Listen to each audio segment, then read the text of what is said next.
Chapter 1. Both babies are perfectly healthy at the hospital in the OB/GYN department. Grace Rowan clutched her appointment slip, sighing with relief at the doctor's words. 7 months pregnant, she'd endured quite a bit, but hearing that both babies were healthy suddenly made it all seem worthwhile.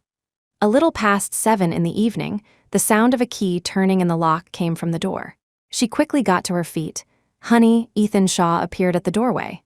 Hearing her voice, he didn't look up. Perhaps because he'd had a long day at work, he looked exhausted. He didn't speak, just kept his head down as he changed his shoes. I had my checkup today. The babies are healthy. Ethan had meetings today and couldn't go, so she went by herself. The hospital wasn't far, so it wasn't a big deal. Grace said happily, I was just thinking about names for the babies. What do you think we should call them? This was the 3rd year of their marriage, and the family had been eagerly awaiting children for a long time. Especially Ethan's mother, who called constantly, asking if they were pregnant yet. Since getting pregnant, everyone in the family had been thrilled. And although the pregnancy was tough, the thought of 2 adorable babies soon joining the family seemed to make everything worthwhile. Ethan finished changing his shoes, his face devoid of any smile.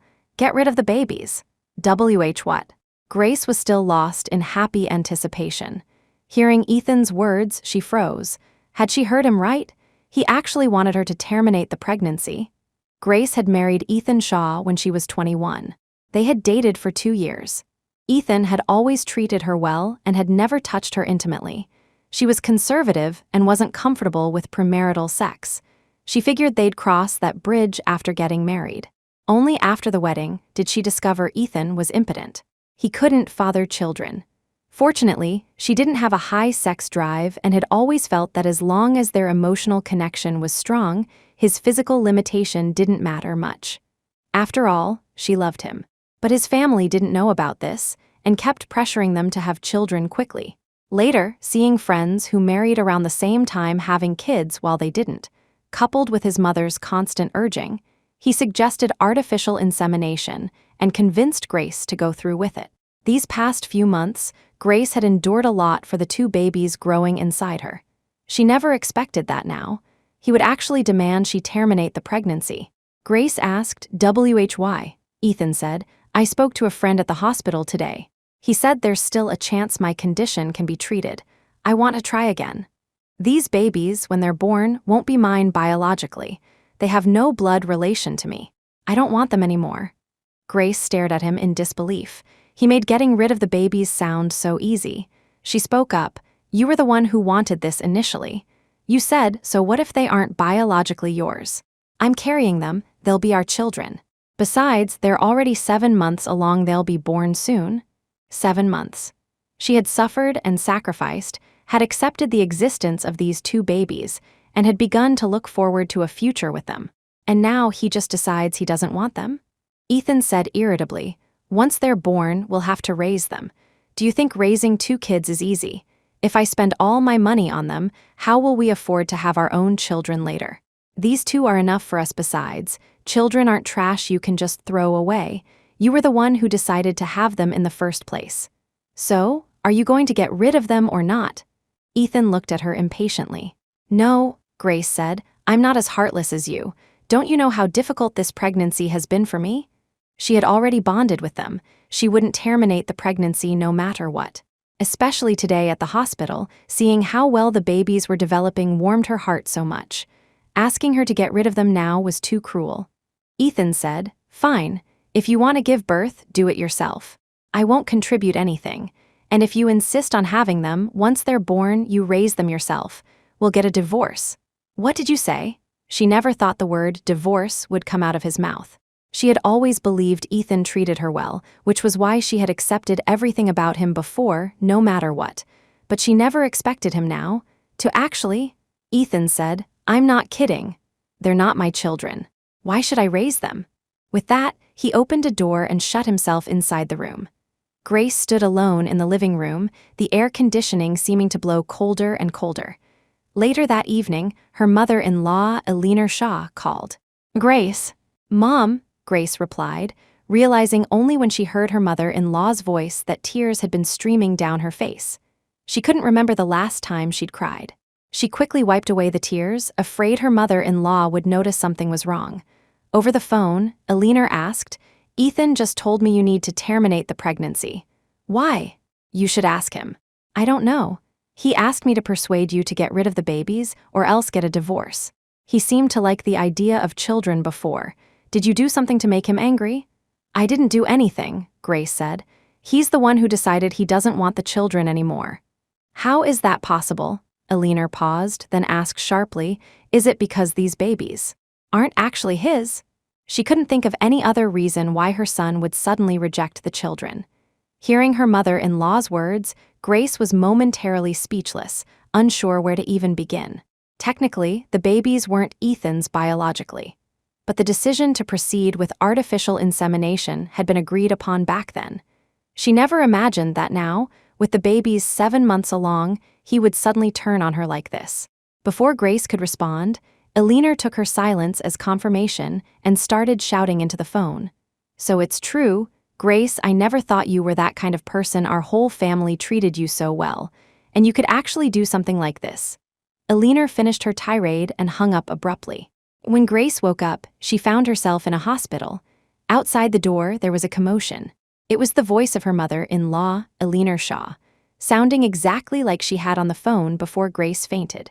"Your daughter could actually pull something like this, get a divorce immediately. What fine upbringing the Rowans provide. My perfectly good son treated her so well. And she wasn't satisfied, even daring to find another man outside. Shameless hussy." Grace opened her eyes and saw her father, Arthur Rowan, sitting beside her. Seeing him, tears immediately welled up. "Dad." The grievance in her heart was overwhelming. She didn't know where to begin. Arthur looked at her, his face devoid of any smile. He asked, "Whose child is it?" Chapter 2. "This man looks just like the babies." Her father's words struck Grace like a physical blow. Now even her father thought she had cheated. She said, "They're Ethan's." "Ha!" Lily Rowan, standing nearby, scoffed. "Sister, do you think everyone is stupid?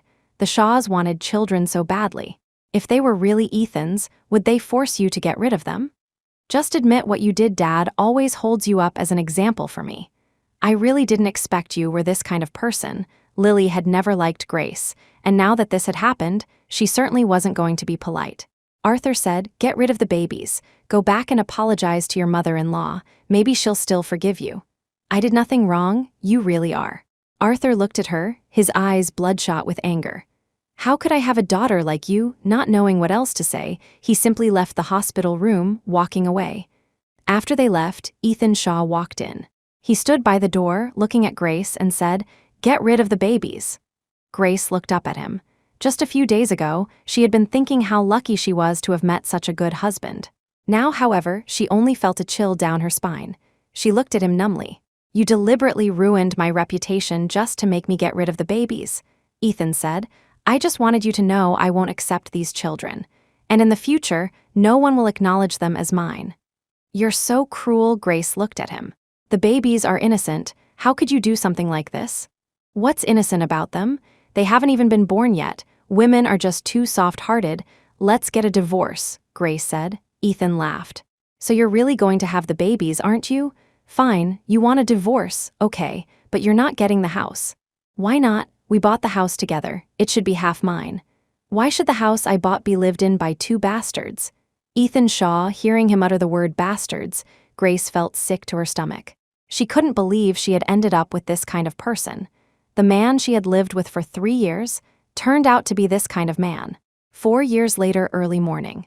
Grace Rowan sat at the dining table, phone in hand, looking at a message in a group chat about Ethan Shaw's remarriage. Ethan Shaw got married yesterday, actually married Linda Lockwood. Wow, lucky him. Didn't he get divorced? A divorcee marrying someone rich and pretty. Don't you guys know? They divorced because his wife cheated and got pregnant with someone else's child.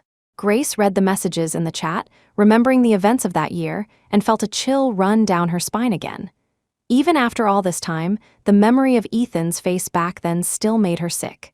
See, life really isn't fair. A person like him thrived at his company these past few years and even married the CEO's daughter. And her. Of course my mommy is pretty. If she wasn't pretty, how could she have had such good-looking kids like us? Davy's voice came from the sofa, interrupting Grace's thoughts.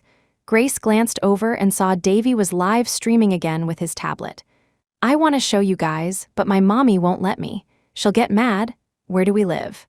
I can't tell you that mommy says bad people might come and kidnap us." "Thanks for the gift, sis, love ya." As he spoke, he made a heart shape with his hands. Grace watched his precocious act, an unconscious smile playing on her lips. Although she had suffered a lot because of the children over the years, seeing Danny and Davy growing up now made it all feel worthwhile. Wendy Goodwin opened the door from the outside and came in. Seeing Grace still at home, she said, "You haven't left yet." Grace stood up. "I said I'd wait for you to get here before leaving." "You should hurry up, don't be late," Wendy said. "Leave the kids with me, just go." "What if you're late and they get upset? I worked hard to line up this job for you." She bustled like a mother hen, pushing Grace towards the door. Grace stood at the door changing her shoes. Danny saw she was leaving and quickly ran over. "Mommy." Compared to Davy, Danny was less talkative. During the live streams, he usually just sat nearby, rarely speaking.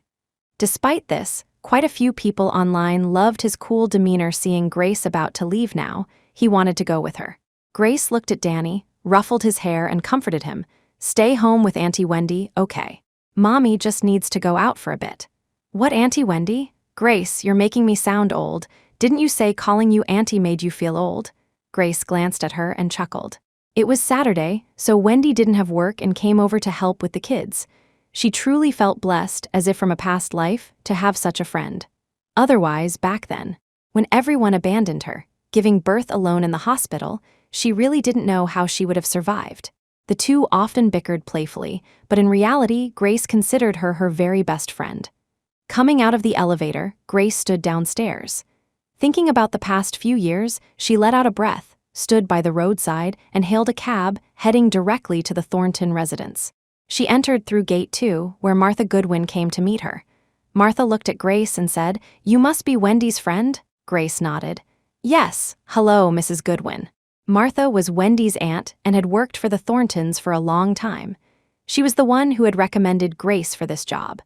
Martha glanced at Grace and explained the situation at the Thornton house. "Our third master had a car accident 2 years ago, and his legs haven't been right since. That's why they wanted to try an acupuncturist. Wendy mentioned you, so I suggested they call you." "Thank you, Mrs. Goodwin.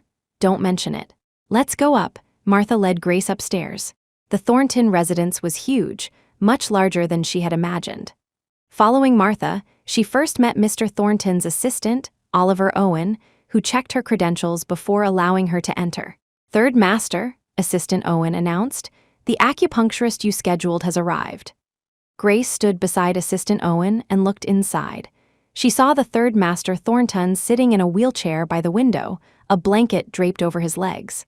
Hearing him called third master, she had expected an older man, but he was young.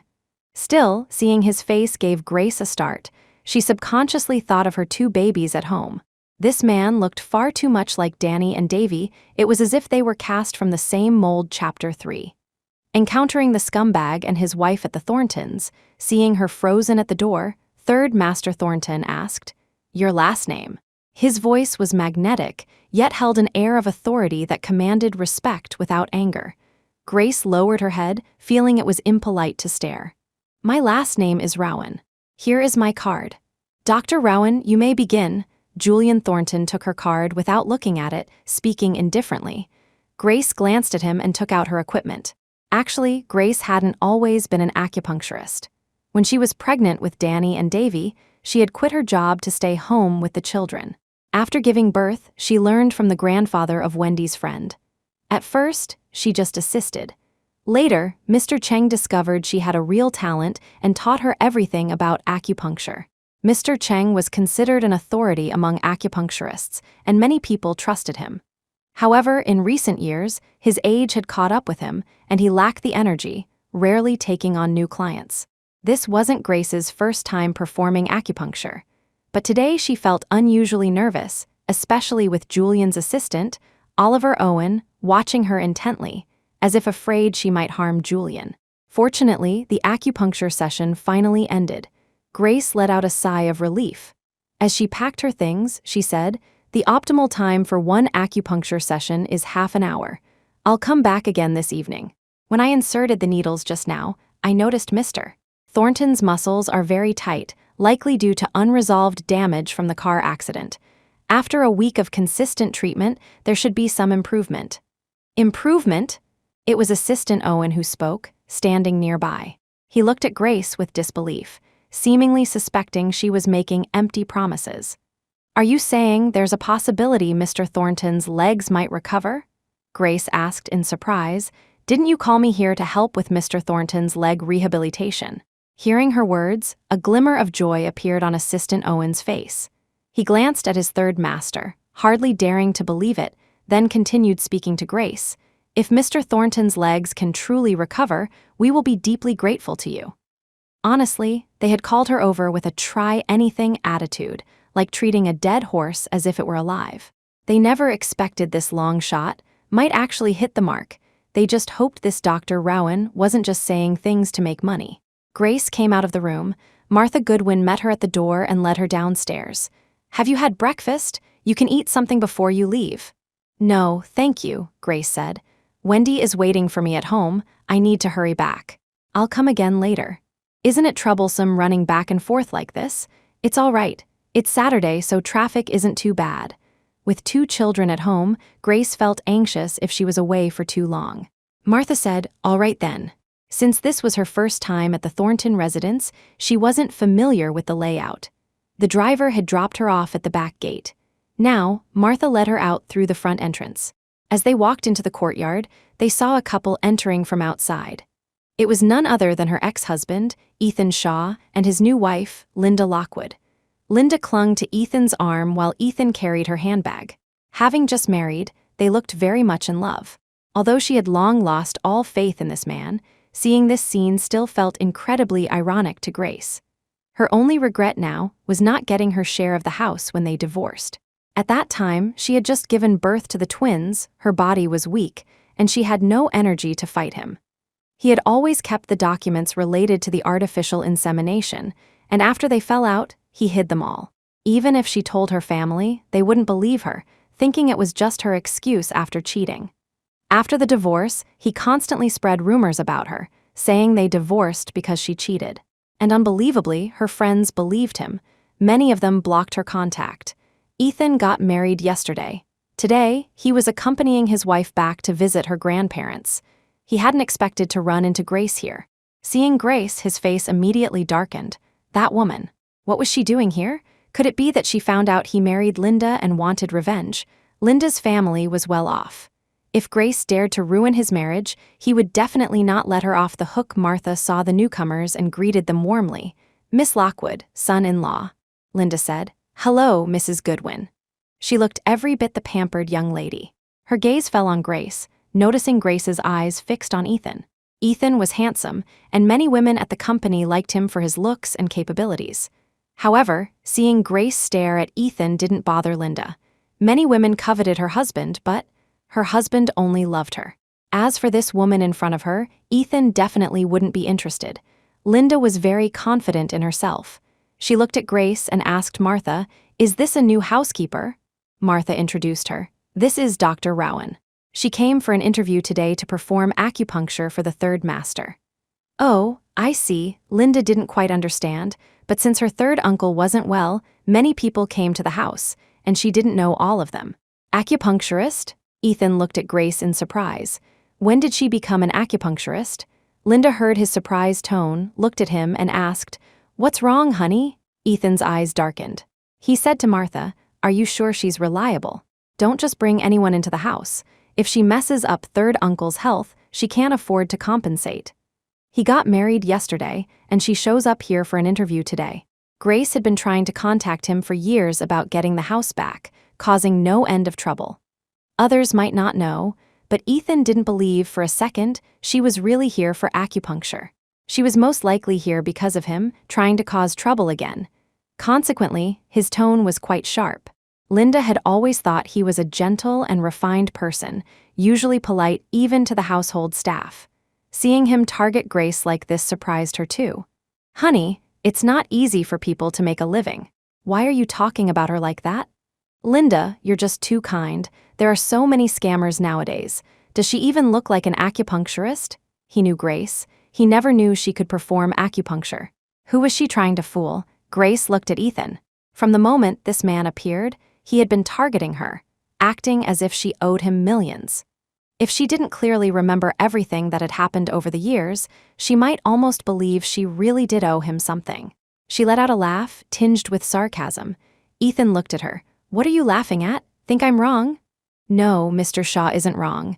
Miss Lockwood, Chapter 4. He ruined her." Linda Lockwood looked quite innocent, seemingly inexperienced. Grace even saw a shadow of herself in her, like the person she used to be, the one completely fooled by Ethan Shaw. Hearing Grace's words, Ethan's face darkened. Was she threatening him? Fine. Linda didn't understand Grace's words and said to Ethan, "Let's go inside. Grandma is waiting. Wasting time here on some irrelevant person was really quite boring." Ethan listened to Linda and followed her inside. Martha Goodwin heard the exchange, glanced at Grace, and said, "You should head back then." "Okay." Around 6 p.m., after having dinner at home with Wendy, Danny, and Davy, Grace returned to the Thornton residence. She thought Ethan and Linda would have left, but as soon as she entered the courtyard, she saw Ethan. Seeing her arrive again, he looked incredulous. He walked straight over, grabbed her arm forcefully, and dragged her behind the rockery. "You bitch, are you crazy?" Grace looked at the man lunging at her, the grip hurting her arm. For a moment, she thought he was some kind of robber. She struggled, saying, "Are you freaking insane?" As a woman, she was physically at a disadvantage, and she had always been sensitive to pain. His rough actions made the places he grabbed feel like they were splitting open. Ethan was stunned for a moment, hearing her curse for the first time. He looked at her contemptuously. "Grace, you've really fallen low, haven't you? Even resorting to foul language." His mockery made Grace want to laugh. She looked at this man. "So what if I curse? You should be proud of yourself for personally turning me into who I am now. Congratulations, Mr. Shaw, you're now the son-in-law of the Lockwood Group chairman. If you hadn't kicked me out back then, you probably wouldn't be where you are today, right?" She had borne children, carried this blame for so long. What was wrong with saying a few curse words? Hearing her bring up the past, Ethan said, "I told you to get rid of the babies back then. You were the one who refused. This has nothing to do with me. Don't blame everything on me. Is that the reason you and your family spread rumors about me cheating, ruining my reputation?" Ethan said, "I never said you cheated." "Right, you didn't say it, you just didn't deny it." Grace looked at him, wishing she could tear him limb from limb. He didn't accuse her of cheating, but he tacitly allowed everything to happen, allowed his family to portray her as an unfaithful woman, destroying her reputation, making everyone look down on her. Ethan said, "Get out of here immediately. I'm warning you. If you dare try to make Linda and me divorce, I won't let you off." "What, are you scared?" Grace sneered. "If you're scared, then give me back the house you owe me that you don't need it now. But my 2 children and I need a place to live." Grace and her 2 children were currently renting, and the monthly rent wasn't cheap. If she could get the house back, it would ease their financial burden significantly. She truly hated the man now, the man who had even fought her for the house back then. Ethan said, "No way." Although he didn't need that house anymore, giving it to her would be admitting to what he did back then. He wouldn't be able to explain it to Linda either. Grace said, "Then just wait for your precious Miss Lockwood to divorce you if my life is miserable. Don't think you'll have it easy either." She pushed him away and started walking towards the house. After all, it was almost time for Mr. Thornton's acupuncture session. Ethan saw her heading inside, assuming she was going to complain to the Thorntons. He had married Linda Lockwood, but Linda's grandparents didn't really approve of him. He was a divorcee with no family background. If Grace went in and said a few things, who knew what would happen? He rushed forward and blocked her path. "You're not going in." "Let go." Ethan grabbed her arm, dragging her outwards. "I knew you came here for me. You think someone like you can get into the Thornton house as an acupuncturist. Dream on. Don't you just want the house? Fine, I'll give it to you. Do you have to keep harassing me like this?" He admitted she had some tricks up her sleeve, even managing to get connected to the Thorntons. Although her half-baked acupuncture skills would surely get her fired eventually, Ethan didn't dare let her appear before the Thornton family. Grace couldn't quite believe it. He was actually saying he'd give her the house, but she wasn't here because of him at all. She was being dragged out by Ethan, unable to break free.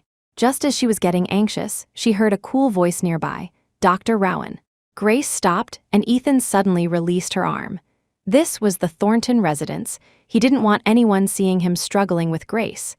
Grace looked up and saw Oliver Owen standing there. Oliver said, "Mrs. Goodwin is busy with something. She saw you hadn't arrived yet and asked me to come out and check on you. What are you doing?" Because of what Grace had said that morning, Oliver was now full of anticipation regarding her acupuncture skills. So he had come out personally to greet her. Ethan saw Oliver and recognized him as Julian Thornton's assistant. Linda Lockwood's father, Lawrence Lockwood, was the adopted son of the Thornton elders. He called Mr. and Mrs. Thornton Mom and Dad, but there was no blood relation. It was because his parents had been close friends with the Thorntons. After his parents passed away in an accident, he was raised by the Thorntons. So, within the Thornton family, although he had their backing, he didn't actually have any inheritance rights. After all, the Thorntons had their own biological sons. The second son was serving in the military and rarely came home. Mr. and Mrs. Thornton hadn't managed the family affairs for years. Julian handled everything. All business matters of the Thornton family were now decided by him. It was just that he had a car accident a couple of years ago, and rumor had it both his legs were crippled. Ethan had come over today, hoping Linda could introduce him, securing another backer for the future. But he had only managed a distant glance at Julian, without even exchanging words. Now, seeing Oliver, a polite smile instantly appeared on his face, completely different from the menacing look he had shown Grace moments ago. "Good afternoon, Assistant Owen." Oliver glanced at Ethan but paid him little attention. His focus was solely on the third master's affairs. He simply said to Grace, "Please come in quickly." Then he walked away. Seeing himself ignored while Oliver personally came to fetch Grace, Ethan felt a pang of worry. He glanced at Grace and asked, "What does he want with you?" Grace replied coldly, "None of your business." Seeing her icy expression, Ethan grew more anxious, but there was nothing he could do right now except warn her, "If you dare say anything reckless, don't blame me for not letting you off." Grace reached out and smoothed her clothes. "I look forward to it." Chapter 5. Don't fall in love with me. Linda Lockwood was chatting with Catherine Thornton. Seeing Ethan walk in, she said gently, "You're back. Where did you go?" Ethan sat down beside her, saying softly, "Just took a walk outside." Linda smiled and continued chatting with Mrs. Thornton. "How has third uncle been lately? Is he looking for an acupuncturist?" Mrs. Thornton said, "There's no hope for his legs, but the doctor suggested finding an acupuncturist, just trying anything, you know." Mentioning Julian's legs made Mrs. Thornton sigh. Linda took her hand. "Grandma, don't worry. Third uncle will definitely get better. Should I go up and say hello to third uncle?" Linda was the eldest grandchild in the family. Since birth, she had been doted on by everyone, especially Julian, who used to spoil her immensely. But in the past 2 years, because of his legs, he had become much more withdrawn. That's why Julian hadn't even attended her wedding. She had come over today specifically to bring Ethan to meet her third uncle. "Yes, go ahead." Linda stood up, and Ethan accompanied her upstairs, heading straight to Julian's room. Grace was preparing to perform acupuncture on Julian. Thinking about Ethan, she tried hard to compose herself. She couldn't let that scumbag affect her work. She struggled to calm herself when she suddenly heard a knock on the door. Assistant Owen went to open it. "Miss Lockwood." Linda and Ethan appeared at the doorway. Linda walked in and immediately saw Grace standing there. "Oh, she's here too." Oliver glanced at Grace and asked Linda, "What, do you know each other?" Linda said, "I met her downstairs when I came this morning. I heard she was here for an interview. Has she been hired already?" Oliver replied, "Yes. Dr. Rowan will be coming to perform acupuncture for the third master from now on." Linda asked, "Can she cure third uncle's condition?" "That would be wonderful." Grace looked at her and smiled faintly. Linda seemed very naive. Looking at her was strangely like looking at her own daughter. The thought that such a lovely girl was being harmed by a scumbag like Ethan made her feel a sense of pity. Ethan said, "What are you thinking? Her, cure third uncle's condition?" His disdainful tone was unmistakable. He wouldn't dare say it about others, but he was certain about Grace. Grace was most likely just here to coast along. Her goal was to get revenge on him. She couldn't possibly actually help Julian cure his legs. Linda pouted. "You're finding fault with me again?" Ethan addressed Julian. "Good evening, third uncle." Julian looked at the two of them. "What are you doing here?" He preferred quiet lately and particularly disliked noise, sometimes even skipping meals downstairs because of it. Linda said, "Of course, we came to see you. You didn't even come to my wedding. Isn't it okay for me to come see you now?" Julian glanced at her. "Fine, once you've seen enough, you can leave." Linda took Ethan's hand and introduced him to Julian. "Third uncle, this is Ethan Shaw, my husband. He's doing really well at the company now, and he's very good to me." She knew Ethan wanted to get acquainted with Julian, so she specifically introduced him again. Julian glanced at Ethan, showing no interest in the man. He said, "I know. You've said it many times already. Ever since they started dating, Linda had constantly praised Ethan. She was naive and saw people and things simply, but Julian was different. He didn't believe Ethan was as good as he appeared, but since Linda liked him, he didn't bother saying anything." Linda pouted. Ethan proactively said, "Third uncle is looking for an acupuncturist. I happen to know a very famous one I can introduce to you. For something like acupuncture, it's best to find someone experienced. If you encounter someone with poor skills, they might not help and could just cause more trouble." As he finished, he glanced meaningfully at Grace. Grace's face darkened. She hadn't even mentioned his issues, and he was already eager to drive her out of the Thornton house. This man, was he really that afraid of her? Because of the cheating rumors these past few years, her reputation was tarnished, and she had lost too many jobs. Was he still trying to make her lose this one, trying to push her to the brink? Julian looked at Grace, then at Ethan. "No need, she'll do," Ethan said. "She doesn't look reliable. If I'm not mistaken, she probably doesn't even have a license." Grace let out a laugh. He really was, putting in maximum effort just to slander her. She took out her qualification certificate and showed it to Ethan. "Mr. Shaw, would you like to take a look?" Linda reached out and took it, glancing at it. Ethan hadn't expected her to actually produce a certificate. He hadn't realized she had planned this far ahead, even preparing credentials. He took the certificate from Linda, looked it over twice, and said, "I wonder where you got this fake certificate made. It looks quite realistic." Grace gritted her teeth. "Whether it's fake or not can be easily verified online, right? Why does Mr. Shaw seem so afraid of me entering the Thornton house and treating Mr. Thornton? Could it be that you have a guilty conscience, did something shady, and are afraid of being found out?" Oh, playing the passive-aggressive game? Who couldn't? The worst that could happen to her was changing jobs. But if people found out about her past relationship with him, who knew how the Thornton family would treat him? Ethan looked at her. "Reckless words come at a price. You'd better be careful." Linda, watching the two clash, said, "Honey, what are you doing?" She couldn't understand why Ethan was targeting Grace so relentlessly. She had sensed something was off when she saw them this morning. Ethan said, "I'm just worried about third uncle's health." Julian sat aside. "I know my own body. You two can leave now," Ethan said. "Then please rest well." He spoke politely, then lifted his chin, glanced at Grace, and finally left with Linda.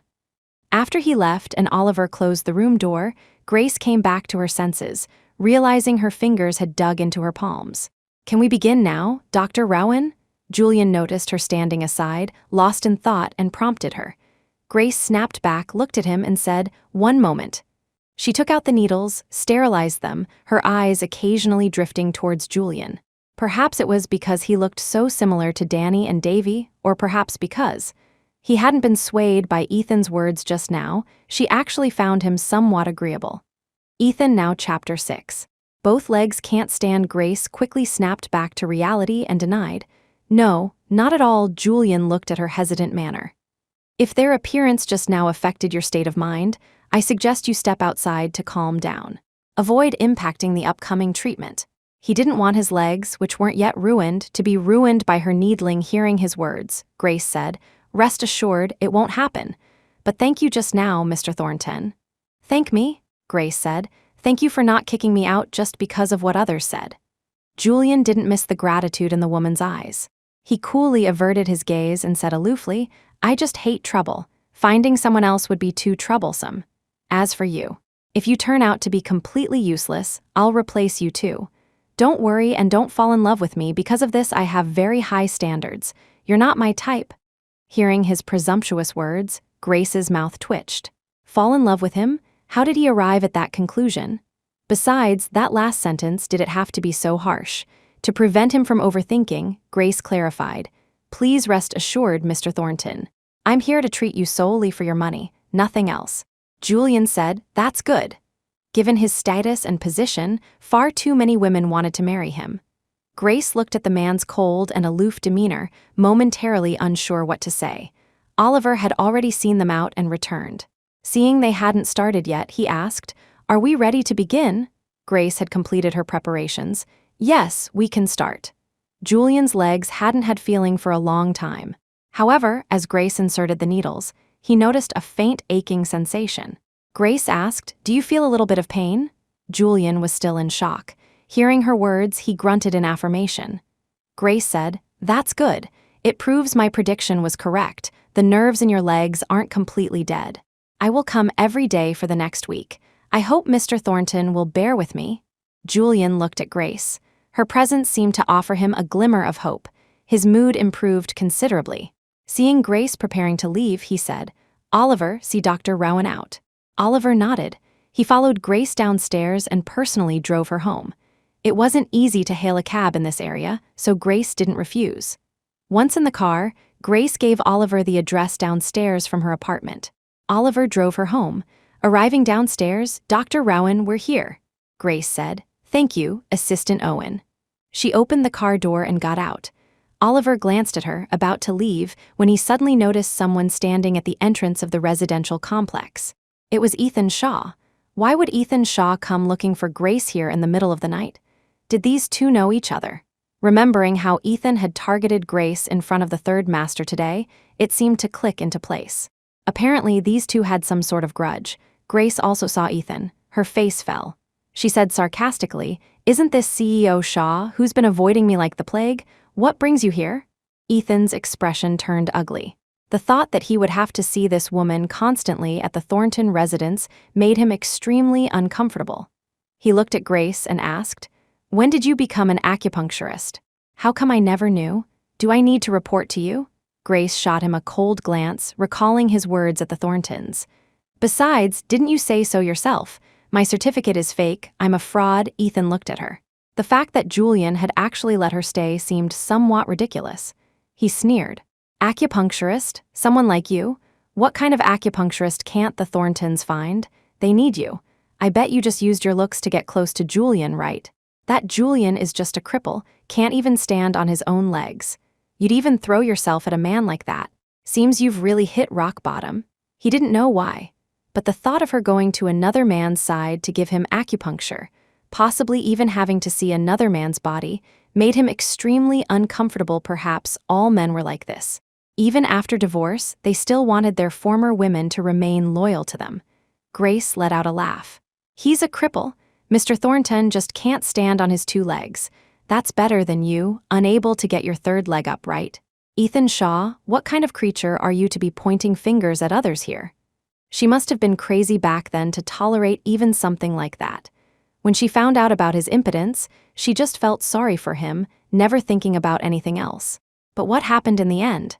He destroyed everything for her, ruined her life thinking about this. She didn't hold back her words with Ethan, knowing this was his biggest insecurity, deliberately poking his sore spot. Hearing Grace mock him, Ethan's face darkened. He was cured now, but the past was still an indelible humiliation for him. Crucially, Grace was the only person in the world who knew about this.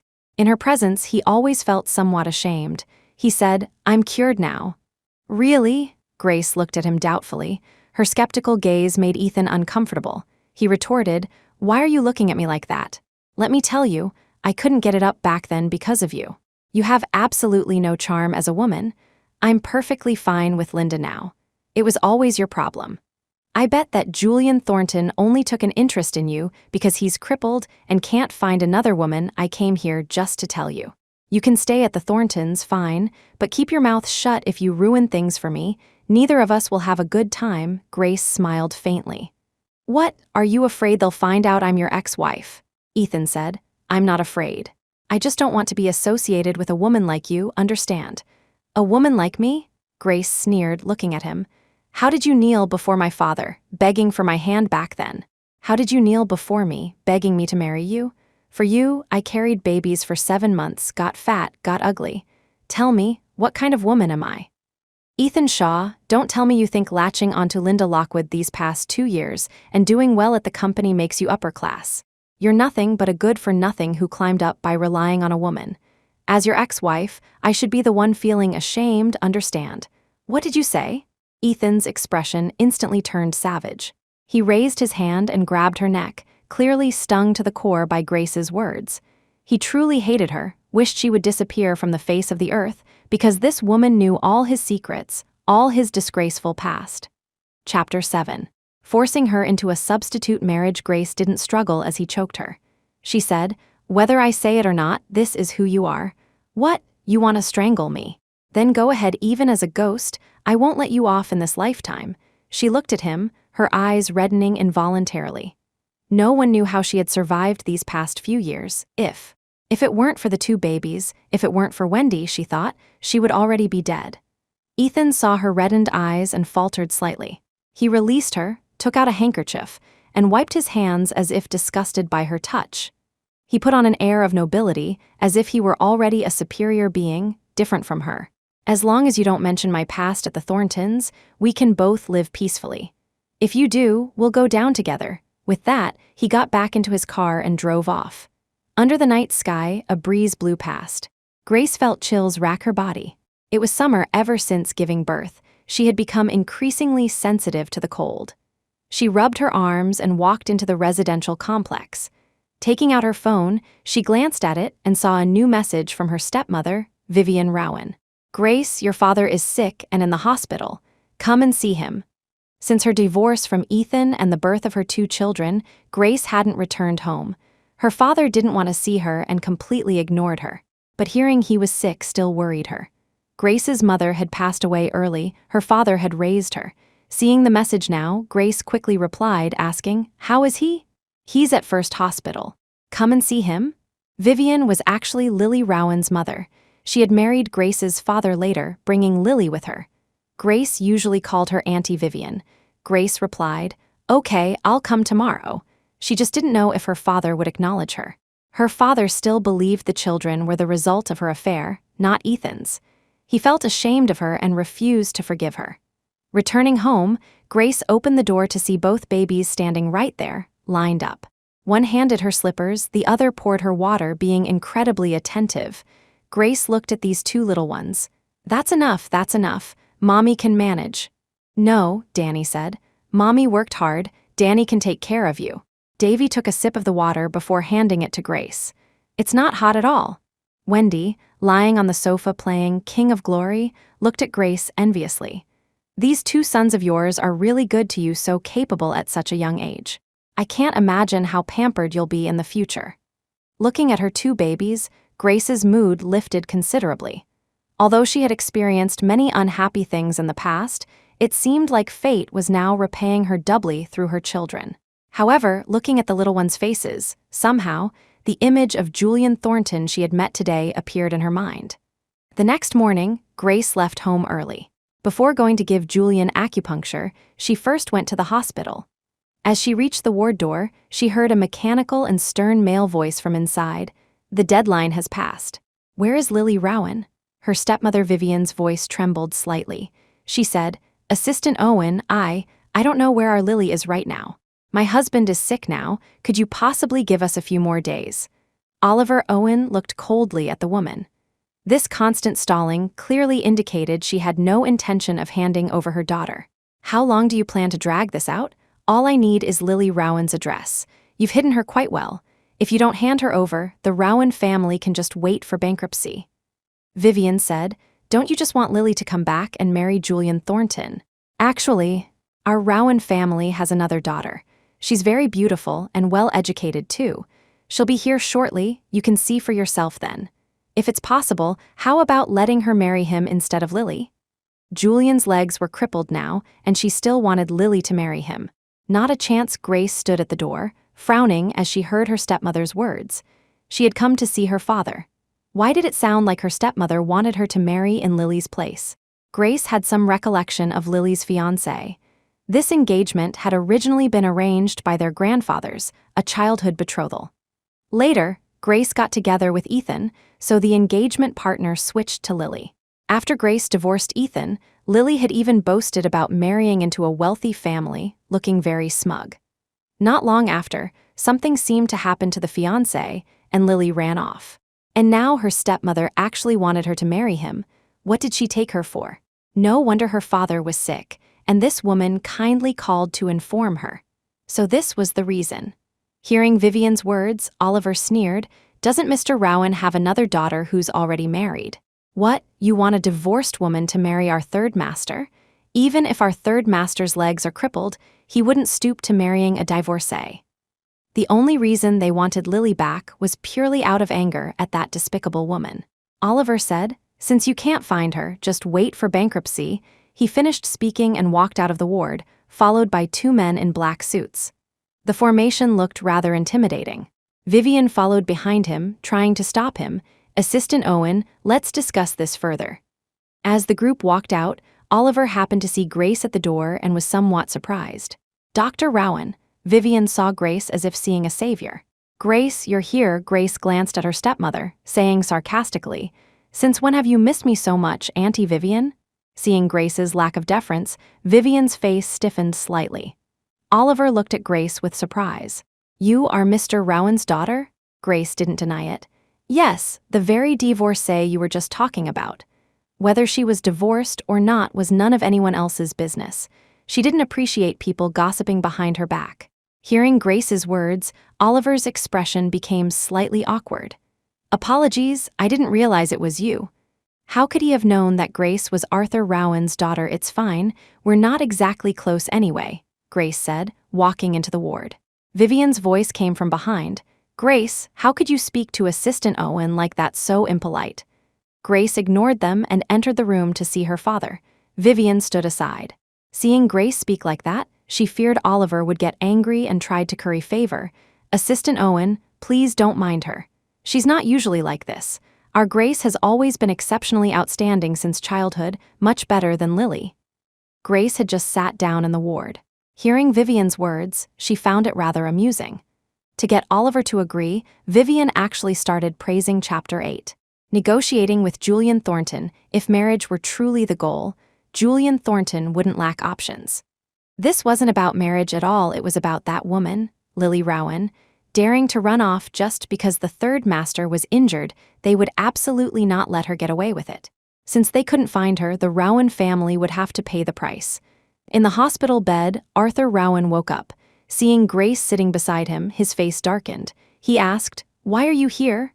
"Dad." Grace looked at Arthur. Her father seemed to have aged rapidly these past 2 years. His hair had turned white. She couldn't be bothered with her stepmother's petty schemes and asked with concern, "How are you feeling?" Arthur remained cold as ever. "Get out." Oliver had already left. Vivian came in from outside and said to Arthur, "Honey, Grace came all this way to see you. Don't be like this. You two, father and daughter, have been arguing for years. It's time to make up." Speaking of which, the divorce back then wasn't entirely Grace's fault. Ethan Shaw also bears responsibility. If Ethan hadn't treated our Grace poorly, why would she have? Grace was almost certain she'd misheard, seeing her stepmother actively trying to mend her relationship with her father. For years, her father had ignored her, thanks in no small part to this mother-daughter duo. They had frequently added fuel to the fire, driving a wedge between father and daughter. She let out a laugh. "Haven't seen you in a while, Auntie Vivian. Have you had a change of heart? I almost thought you were a different person." Normally, Vivian would have retorted sharply, but now, she needed something from Grace. She was waiting for Grace to marry that cripple from the Thornton family in Lily's place, so she didn't offend her. She merely put on a pitiful expression and said to Grace, "Grace, you saw the man who came just now. He's from the Thornton family. The Thorntons are trying to push us to the brink. They even said they'd make us go bankrupt." Grace said, "My ears aren't deaf. If I heard correctly, their goal is for you to hand over Lily Rowan. If you truly care about the Rowan family, then hand Lily over. If it weren't for my father's sake back then, could your daughter have become Julian Thornton's fiancée? Now that something's happened to him, you break your promise. If I were Julian Thornton, I wouldn't let you off either." When Julian Thornton was doing well, Vivian had constantly praised Lily to her father, trying to secure her daughter's position as his fiancé. Later, as soon as Julian had his accident, Lily rejected him because of his disability and simply ran off. That's why the Thornton family was now involving the Rowan family, pushing them to the verge of bankruptcy. Why should she have to pay the price now? Vivian's face stiffened. She feigned innocence. I want to hand Lily over too, but that child, I don't know where she's hiding now. I can't help it. So, Grace, could you marry him in her place? As long as you marry him, our family won't have to go bankrupt, and your father won't have to lie here in bed worrying about these things.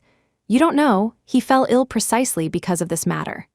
Saying this, Vivian wiped her tears. She knew Grace cared about her father and was adept at exploiting her filial piety. Grace had no intention of dealing with this woman.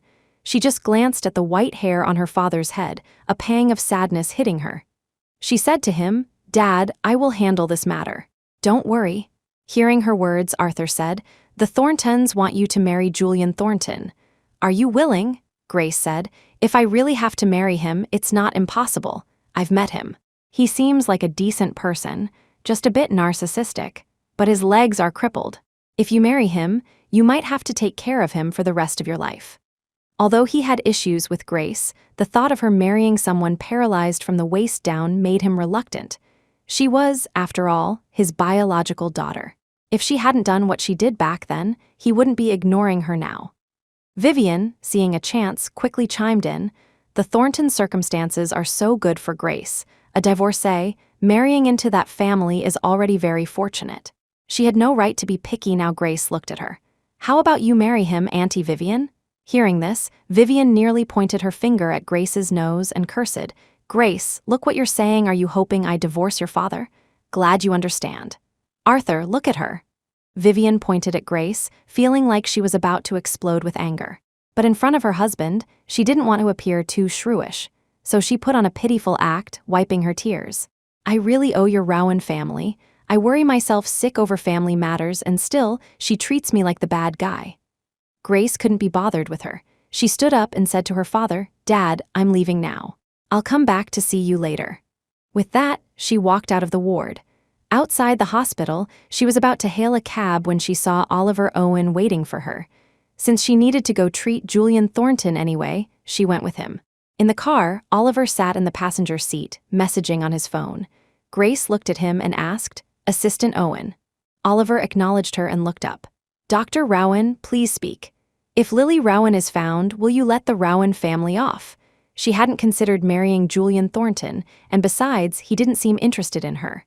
But finding Lily Rowan seemed quite possible. Hearing the name Lily Rowan, Oliver frowned. "I didn't expect you to be the daughter of the Rowan family, Dr. Rowan." Because of this, his attitude towards Grace wasn't as polite as yesterday. Grace wasn't stupid. She could see the disdain in Oliver's eyes. She said, "I haven't been home much these past few years, so I'm not very clear about the Rowan family's affairs. Regarding Lily Rowan's matter, I am very sorry." "What's the use of saying sorry now?" Mentioning this angered Oliver. "I've never met such an ungrateful woman, ha." When the third master was doing well, she followed him around like a dog, putting on such a convincing act. The moment something happened, she ran faster than anyone, seeing Grace listening quietly. Oliver felt it was unfair to vent his anger about Lily onto her. He reined in his temper and cleared his throat. "I know this matter might not be related to you, Dr. Rowan. I was just too angry. As for whether finding Lily Rowan means forgiving the Rowan family, that's the third master's decision. I'm not sure. You can ask him when we get back." Julian Thornton was the one holding the fate of the Rowan family in his hands. Grace nodded, "Thank you." Soon, the two arrived at the Thornton residence. Grace followed Oliver upstairs to see Julian. Julian was sitting at his desk in the middle of a video conference. Seeing them enter, he ended the meeting. Oliver walked over to his side. "Third Master, how are things with the Rowan family?" Julian asked. Oliver glanced at Grace, his expression complicated. Just as he was about to speak, Grace spoke up. Chapter 9. A harsh marriage agreement. Julian's gaze fell on her. "Dr. Rowan, please speak." Because she had given him acupuncture yesterday and his legs had shown a slight sensation, he was still quite polite to her. Grace said, "I'd like to ask you to spare the Rowan family." My father is getting old, and the company is his life's work. I hope you can show some mercy." Julian glanced at Oliver, then back at Grace. "Your father?" He almost didn't understand. Oliver translated, "Dr. Rowan is Mr. Rowan's daughter and also Lily Rowan's older sister." "Is that so?" Julian looked at Grace with some surprise. "You're nothing like her." Julian actually had no favorable impression of Lily Rowan. He had agreed to the engagement initially entirely because it was set by his grandfather. He had been close to his grandfather since childhood. When his grandfather reminisced about his old war buddy and asked him to fulfill the marriage contract, he agreed. Truth be told, Lily Rowan's qualities were truly subpar. But since it was a marriage devoid of affection, he didn't care and tolerated her presence. However, later, when he had his accident, she ran off just like that, turning him into the laughingstock of the city and causing his grandfather to fall ill because of it. His grandfather was still in the hospital now. He truly couldn't tolerate this matter. Grace said, "Assistant Owen is correct. I am Arthur Rowan's daughter.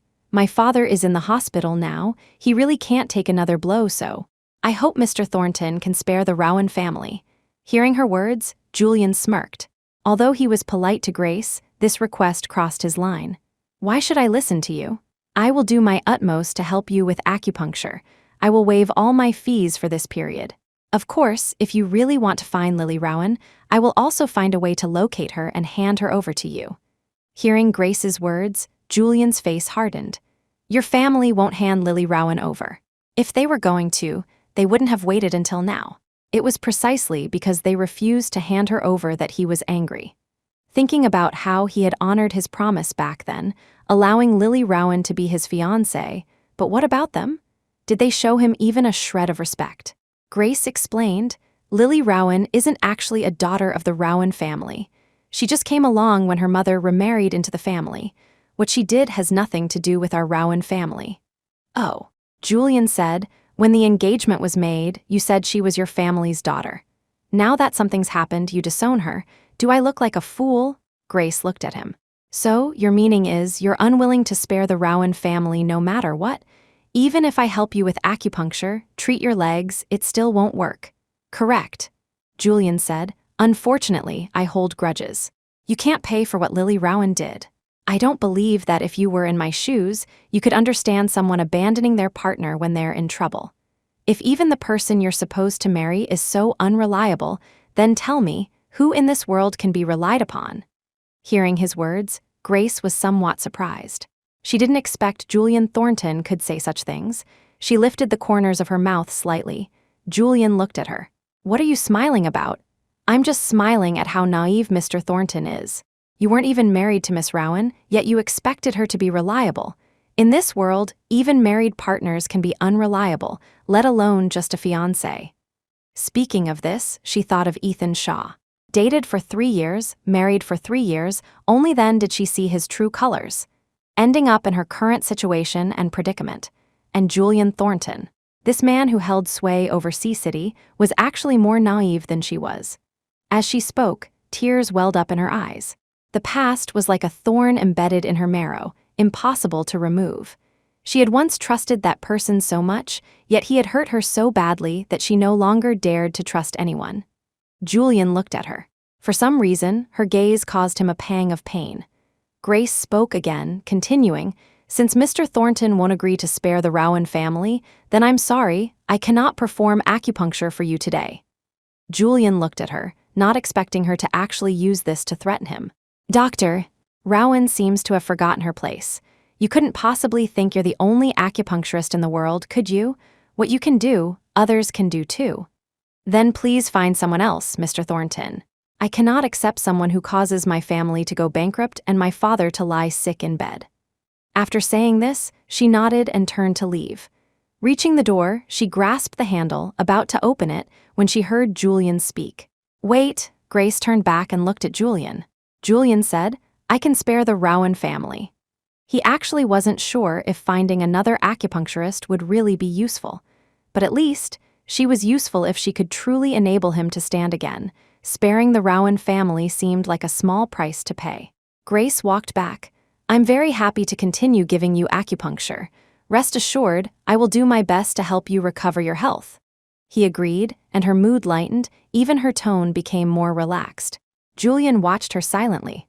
I haven't finished speaking, I have conditions. Grace looked at him in surprise. Julian said, since Lily Rowan ran off, then you will marry me in her place. Marry him? What kind of joke was this? Grace looked at him in disbelief. But you said yesterday you weren't interested in me. Besides, I'm divorced and have 2 children at home. Mr. Thornton, this offers you no benefit whatsoever. When did I say I was interested in you? Julian said haughtily. Don't flatter yourself. His disdainful look made him seem particularly punchable. Grace said, but I don't want to get married. What, marrying me is beneath you? Oliver, go inform the Rowan family. He made the decision instantly. Oliver. Third master, isn't this inappropriate? It's not like you can't find someone else to marry. Why marry her? This is what the Rowan family owes me. Seeing the 2 of them ignoring her and starting to discuss it, Grace was speechless. I haven't agreed yet. Julian looked at her. You want to help your father, but you're unwilling to pay the price. Things aren't that easy. Once Lily Rowan is found, I'll let you go. Grace understood now. He was using her as a hostage. She looked at him. I will help you find Lily Rowan. Marriage isn't necessary, right? She wasn't the type to break her promise. I don't trust anyone from your family. Was he giving her no chance to refuse at all? Grace looked at the man. If you insist I marry you, then fine. Just make sure you don't regret it yourself. Actually, Grace wasn't worried about Julian tricking her or having designs on her. She had nothing, and given his circumstances, Chapter 10, eating at his house, Oliver went out. Grace remained in the room, starting today's acupuncture treatment for Julian. Following the same routine as yesterday, it quickly concluded. As she began packing her things, Oliver returned, holding a newly printed document. He addressed Grace. This is the marriage agreement. Take a look. Grace glanced at it, then looked at Julian. Getting married requires signing an agreement? Julian stated, naturally. Who knows if you'll grow attached to the position of my wife later on and refuse to leave? Grace took the agreement and read it. The terms were quite harsh. For example, upon divorce, the Thornton family assets would have nothing to do with her. He had the right not to divide any property with her. For example, during the marriage, she was responsible for finding Lily Rowan. Otherwise, he had the right to retract his promise and hold the Rowan family accountable. For example, he had the right to terminate the marriage at any time. After the marriage ended, the female party was not allowed to pester the male party. And for example, the female party was not allowed to interfere in any of the male party's affairs under the guise of being his wife. Basically, it seemed terrified of Grace clinging to him. Grace looked at this marriage agreement, utterly perplexed. She complained to Julian, since you're so afraid of being taken advantage of, why even get married? Julian maintained his aloof expression. I've already explained the reason. If your family members weren't so untrustworthy, I wouldn't have resorted to this. As if he were the one greatly wronged, Grace sighed. Julian asked, what, you find the conditions too harsh? He looked at Grace with an, I knew you had designs on me expression. Grace replied, no, I can sign. The things he mentioned, the concerns he had, would absolutely not happen. She wasn't after his money, nor would she pester him. As for finding Lily Rowan, she would do it. That woman had caused so much trouble for her family and then hid away. Grace really didn't want to see her family pay for Lily's selfish actions. Her father had always been cautious over the years. He probably never expected Lily to run off like this now. Grace took the pen and signed her name on it. There were 3 copies of the agreement in total. Each of the 3 kept one. Grace kept one for herself. She placed the agreement in her bag, preparing to leave, when she heard Julian say, stay for lunch together. After lunch, I'll have someone from the registry office come over to handle the marriage procedures. Grace, worried about her 2 babies, asked, can I go back first and come back later? What, having a meal with me makes you feel ashamed? Julian looked at her critically. Grace replied, I just have things to attend to at home. Julian said, what could be more urgent than your father's situation? He was clearly trying to save her the trouble of running back and forth, kindly inviting her for a meal, and she dared to refuse. Grace countered, didn't you say you'd spare the Rowan family as long as I agreed to marry you? Why did it sound like, from now on, she had to treat him like royalty and couldn't offend him? Julian said, That's the principle, yes, but as I said, I have the right to cancel the agreement at any time. Besides, having a meal with one's husband should be the most normal thing in the world. Hearing him use the word husband, Grace's face darkened slightly. He was getting into character. Rather quickly, Grace didn't want to argue with him either. She nodded in agreement. Who asked her to be the one asking for a favor right now? She left the room and called Wendy. I have something on at noon, I won't be back. Wendy asked, Oh, what is it? Is your dad very sick? How is he? He's okay, Grace said. It's something else. How are Danny and Davy? Let me talk to them. They're fine, Wendy said. But talking on the phone might not work. They're live streaming right now. Don't interrupt their important work. Grace was speechless. So me wanting to hear my baby's voices is interrupting your important work, Wendy said. If you want to see your babies, just watch their stream. They're big internet celebrities now, unlike you. Wendy was excessively sharp-tongued. Sometimes Grace suspected this best friend was born just to roast her. She said, Fine, then you guys figure out lunch. Order some takeout. Wendy didn't cook herself. If Grace wasn't coming back, they could only eat takeout. The two babies didn't like takeout, only eating a little each time. They only liked food Grace made, which was why she wanted to go back and be with them at noon. Wendy said, Got it. We're not 3-year-olds. You handle your business. I'm hanging up now, playing a game. Wendy quickly hung up the phone. Grace looked at the phone, sighing helplessly.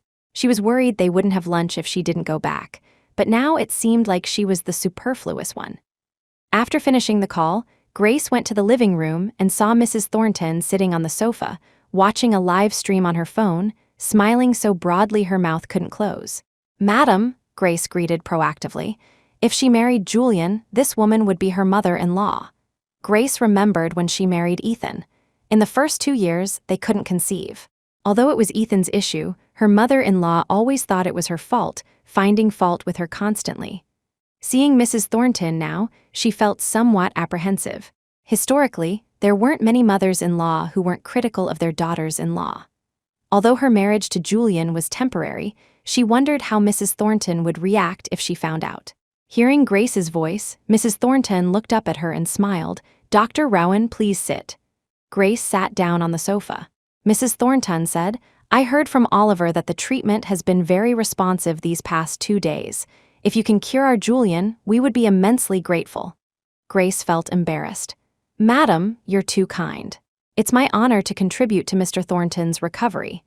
Mrs. Thornton smiled, not turning off the video on her phone. Grace asked, Are you watching a live stream? Indeed. Mrs. Thornton moved her phone closer, sharing it with Grace. Look at these 2 babies. They're so cute. I watch their stream every day now. I wonder when our Julian will have children. Grace glanced at the screen and instantly felt suffocated. On the screen, Danny was sitting on the sofa, holding a Rubik's Cube, solving it. Chapter 11. Julian's grandfather during live streams. Unlike Davy, he didn't talk much, just quietly did things. He could now solve a 12x12 Rubik's Cube very quickly. Grace had never watched Danny and Davy's live streams on her phone before. She usually thought the kids were just playing around. After all, people nowadays liked to stream whatever they were doing, but few actually watched. It was mostly for self-entertainment. She never expected someone actually watched. She sneakily glanced at Mrs. Thornton, noticing her eyes filled with laughter. Seeing Danny, her smile widened. She said to Grace, Look, isn't he amazing? So young, yet so skilled at solving Rubik's Cubes, I can't even do it. Grace replied awkwardly, He's all right. Basic operation. Perhaps because she was used to seeing it at home, she didn't think it was particularly remarkable. Danny knew many things. Children naturally excelled at these kinds of things. Other kids were probably similar. Mrs. Thornton said, By the way, I heard from Mrs. Goodwin that Dr. Rowan also has 2 children. Grace nodded. Yes. The ones you're watching right now, Mrs. Thornton said. You're so blessed. Unlike my Julian, he has no interest in getting married, only knows work. All I want now is for him to get married quickly, start a family, have 2 kids, so I won't be so idle all day. And you know what? The more I look at these 2 kids, the more I like them. They look exactly like our Julian when he was little. Grace? She glanced at the screen, then thought of Julian's cold face. Never mind when he was little, they looked very similar even now, nose, mouth practically identical templates. Grace felt an indescribable sense of guilt, desperately wanting to turn off the video. Fortunately, Mrs. Goodwin's appearance saved her. "Madam, lunch is ready," Mrs. Thornton said. "All right, tell Julian to come down for lunch. Dr. Rowan, let's go to the dining room first." Grace nodded. She went to the dining room with Mrs. Thornton first. A short while later, Julian was pushed downstairs by Oliver. No one else from the Thornton family was present, just them. During the meal, Mrs. Thornton warmly attended to Grace. "Dr. Rowan, eat more, don't be polite." Grace glanced at the cold-faced Julian across from her and nodded. "Okay." Mrs. Thornton served her food, saying, "Usually it's just Julian and me eating at home. This guy likes to keep a straight face during meals, it's really boring. Don't let him scare you." Grace smiled. "I won't." It seemed Mrs. Thornton understood her son quite well. Hearing his mother complain about him, Julian said, "Mom, do you have to tell everyone you meet about me?" Mrs. Thornton said, "Just kidding, I didn't say anything bad about you. Look at you, Dr. Rowan is having a meal at our house, and you're still pulling a long face. Wasn't I just worried you'd scare her off?" Julian glanced at Grace but didn't speak.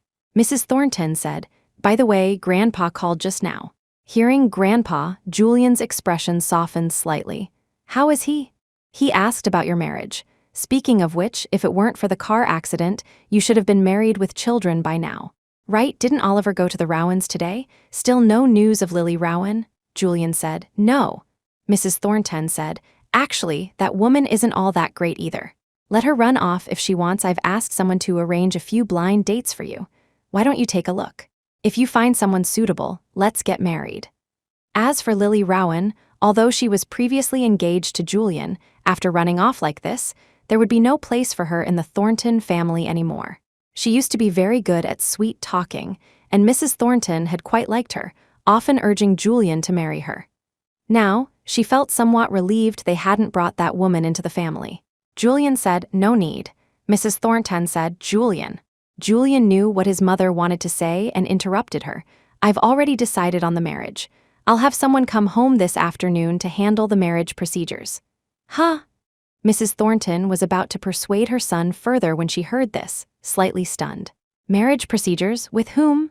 Julian's gaze landed on Grace. "Her."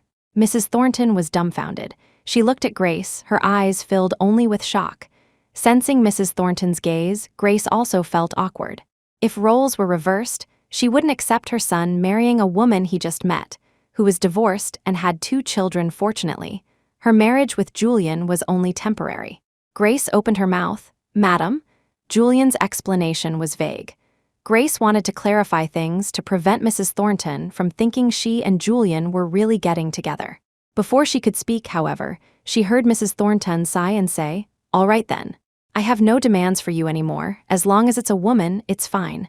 As long as you're willing to get married, that's acceptable too." Grace, "Madam, aren't you being a bit too casual? Shouldn't this be the moment you object vehemently, throw millions at my face, and tell me to leave your son?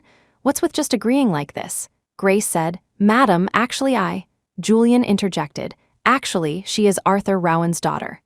Hearing this, Mrs. Thornton looked at Grace, surprised again. Grace braced herself and spoke again. "Yes, I am the daughter of the Rowan family. Lily Rowan is my younger sister. However, she came along when her mother remarried into the family. I apologize for what happened before. I will find her as soon as possible and make sure she apologizes properly." Mrs. Thornton looked at Grace's sincere expression and didn't say much. After lunch, Grace followed Julian up the elevator to the study. Inside the study, she spoke to Julian. "We're only temporarily married. Why didn't you explain clearly to your mother? She'll take it seriously." Julian said, "Regarding the agreement, besides Oliver, I don't want anyone else to know. The reason I asked you to marry me was simply to put my family's mind at ease. What else did you think it was for? If you really want to reassure your mother, you should find a woman you like and get married properly. She loves you very much and hopes you can get married and have children." Julian raised an eyebrow at her. "What, the marriage procedures aren't even done yet, and you're already hinting you want to have my children?" "Damn it, this conversation is impossible," Grace said. "Let me repeat myself, I have no interest in you, let alone having your children. Who do you think you are, some emperor?" "Really?" She was perfectly happy with Danny and Davy. Okay, seeing her speak so earnestly, Julian said, Playing hard to get won't work on me. Forget it, I don't want to get married anymore. Grace really couldn't stand him anymore. Was he being overly Chapter 12. Grandpa Thornton likes her very much. Fortunately, Oliver soon entered with the staff from the Civil Affairs Bureau. Third Master, we can begin. The staff helped the two complete the marriage procedures and even issued the red marriage certificates.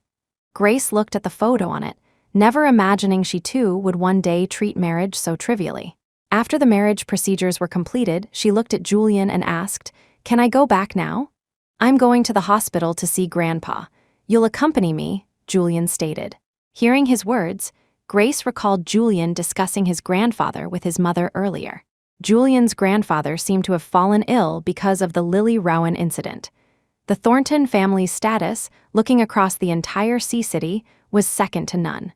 Speaking of which, the two families weren't exactly social equals. Many people wanted to climb the Thornton social ladder. But back then, the old man hadn't cared about these things. Solely to fulfill the promise made to his old war buddy, he had arranged the marriage contract with the Rowan family, wanting his grandson to marry a Rowan daughter. Unexpectedly, the Rowan family showed no gratitude, even committing such a treacherous act when Julian encountered trouble. Leaving the Thornton residence, Grace went with Julian to the hospital. Outside the ward, Ethan Shaw was on the phone. "I'm at the hospital now, I'll be over later. Can't you handle such a small matter?" He was here today accompanying Linda Lockwood to visit Grandpa Thornton. Linda was usually very obedient at home. Saying Grandpa Thornton was pitiful alone in the hospital, she insisted on coming to keep him company. He had no choice but to come along. Women, their hearts were always softer besides. Currying favor with Grandpa Thornton would also improve his standing within the Thornton family later on. Ethan knew that the Thorntons didn't really look highly upon him. They all felt his family background wasn't good enough, not a match for Linda. But if Grandpa Thornton liked him, that would be different, honey. Linda's gentle voice came from inside the ward. Ethan quickly hung up, walked into the ward, and saw Linda's clothes soaked with porridge. Grandpa Thornton sat nearby, looking at her, saying, "Go away." Grandpa Thornton often suffered from dementia and, crucially, enjoyed playing pranks. Every time family members came to visit, he made their lives miserable. Linda looked distressed. "My clothes are all dirty. What should I do?" Ethan took some tissues and helped her wipe her clothes. "It's okay, it'll wash out." "What are we going to do about Grandpa like this? He doesn't even recognize me anymore." Linda looked thoroughly vexed. Ethan said, "Stay away from him in case he hurts you." "Did you get burned?" "No," Linda shook her head. Ethan pulled her over to sit down, took out a handkerchief, and helped wipe her clothes and fingers clean. The caregiver quickly came in to clean the room. As he was taking care of Linda, Grandpa Thornton walked over with a cup and poured water all over Ethan's head. Ethan was usually a very meticulous person. Every time he went out, his clothes were impeccably chosen, and his hair was styled perfectly. Now, Grandpa Thornton's cup of water had completely ruined his image. He looked up, snatched the cup from Grandpa Thornton's hand, truly furious. This old man, why did he keep doing things like this? If he had known, he wouldn't have come anyway. No matter how nice he was to this old man, he wouldn't remember then. Don't blame him for being ruthless, Third Master. Just as he was about to lose his temper, he suddenly heard the caregiver's voice, paused, and put the cup down. Grace followed Julian into the room and saw the mess inside. Ethan was drenched, looking pathetic. Although usually a scumbag, he always presented himself elegantly. Now, soaked in water, he looked truly miserable. Grandpa Thornton stood nearby, grinning, seemingly proud of his prank. If not for his white hair, one might think he was a kindergartner. Ethan saw Julian and said, "Third uncle." Linda also said, "Third uncle, why are you here?" Oliver politely greeted, "Miss Lockwood, son-in-law." Seeing Ethan, he subconsciously glanced at Grace. Last night, when he dropped Grace off, he had seen Ethan looking for her. And now, seeing Grace, Ethan's face darkened as well. Why was Grace here too? Wasn't she just an acupuncturist? She went to the Thornton house to give Julian acupuncture. What was she doing at the hospital? Seeing Julian, Linda couldn't help complaining, "Third uncle, look what Grandpa did to us." Then she said to Ethan, "Honey, quickly go wash up." Ethan took a tissue, wiped the water from his body and head, his face dark. "I'm fine." Even if he wasn't fine, what could he do? He was at the hospital and hadn't brought a change of clothes. He could only wipe himself down for now. Julian glanced at Grandpa Thornton. "Haven't eaten yet," Linda said. "We were about to feed him, but he just wouldn't eat, and he made such a mess of Feng and me." Translator's note. Feng refers to Ethan Chen Feng. Since Linda uses this intimate form, translating it as Ethan might lose nuance, but keeping Feng is awkward. Let's stick with Ethan for consistency, or maybe my husband. Let's rephrase. He made such a mess of Ethan and me. Linda was very frustrated. Julian looked at Grandpa Thornton's condition and frowned. He had grown up with his grandfather and was particularly close to him. His grandfather fell ill right after his own accident and Lily Rowan's departure. His accident was a blow to his grandfather, and Lily's leaving was like adding frost to snow. This was why Julian was determined to find Lily Rowan. That woman, he wouldn't let her off. Grace stood behind Julian, looking at the white-haired old man before her, surprised to realize he was someone she knew. When she was very young, this grandfather had visited her home. He was exceptionally kind, had given her pocket money, and even said, "Little girl, when you grow up, will you marry my little you?" She was very young then, didn't quite understand, and nodded, "Okay." That was so long ago, she never expected this person was Julian's grandfather. Julian spoke, "Prepare lunch again." Right away. The caregiver hurried off to prepare. A short while later, lunch was served. Julian picked up the bowl and said to Grandpa Thornton, who had already sat down, "Time to eat." Grandpa Thornton glanced at Julian. "Not eating," Julian said. "How old are you, still throwing tantrums like a child?" "I want Lily to feed me." After Lily Rowan became Julian's fiancée, she had behaved very well around Grandpa Thornton, to the point that Lily had become an obsession for the old man. He had already decided Lily was Julian's wife. He didn't recognize anyone else. Julian said sternly, "She ran away. She won't be coming back." "Impossible. Lily is a good child." Grandpa Thornton didn't believe it. Oliver said, "Grandpa, please eat something." Grandpa Thornton huffed, turned his head away, and refused. Chapter 13. An appalling woman. "Isn't Lily right here? I knew Lily was a good child." Grace? Was Grandpa Thornton mistaking her for Lily Rowan? For some reason, the old man's gaze felt incredibly warm and familiar. Grandpa Thornton said to Julian, "I want Lily to feed me." Julian glanced at Grace. "You come here." Grace walked over, took the bowl from his hand, and said to Grandpa Thornton, "Okay, Grandpa, I'll feed you." She sat down and began feeding Grandpa Thornton. The previously stubborn old man ate very obediently. Julian sat nearby, watching this scene, a wave of relief washing over him. He looked at Grace. She was very gentle while feeding him. Perhaps this was fate. He hadn't expected Grandpa to like her so much. Letting her marry him turned out to have unexpected benefits. Ethan had finished wiping the water off himself with a towel. Seeing Grace feeding Grandpa Thornton, who was eating so obediently, he frowned. What was the meaning of this? Every time he and Linda came to see Grandpa Thornton, they never had a good experience. Yet the moment she arrived, the old man liked her this much. He must be blind while eating, Grandpa Thornton asked Grace. "Lily, when are you two getting married?" Grace glanced at Julian and said to Grandpa Thornton, "Julian and I are already married." Ethan stood aside, looking at her sarcastically. Tusk, she and Julian married?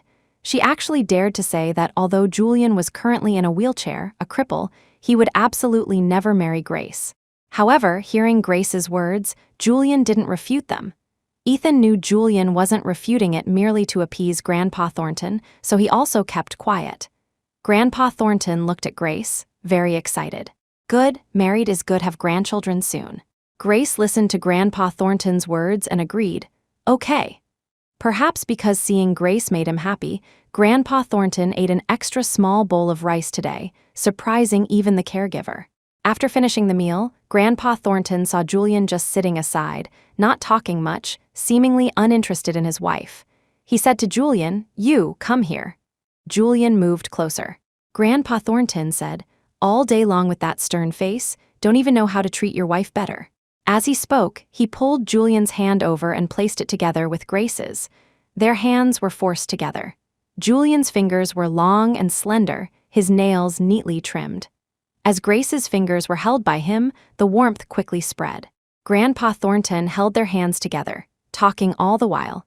eager for them to have children soon, looking nothing like the delirious, mad old man who had made Linda and Ethan miserable just moments ago. Ethan stood aside, watching their forced hand holding, his eyes darkening.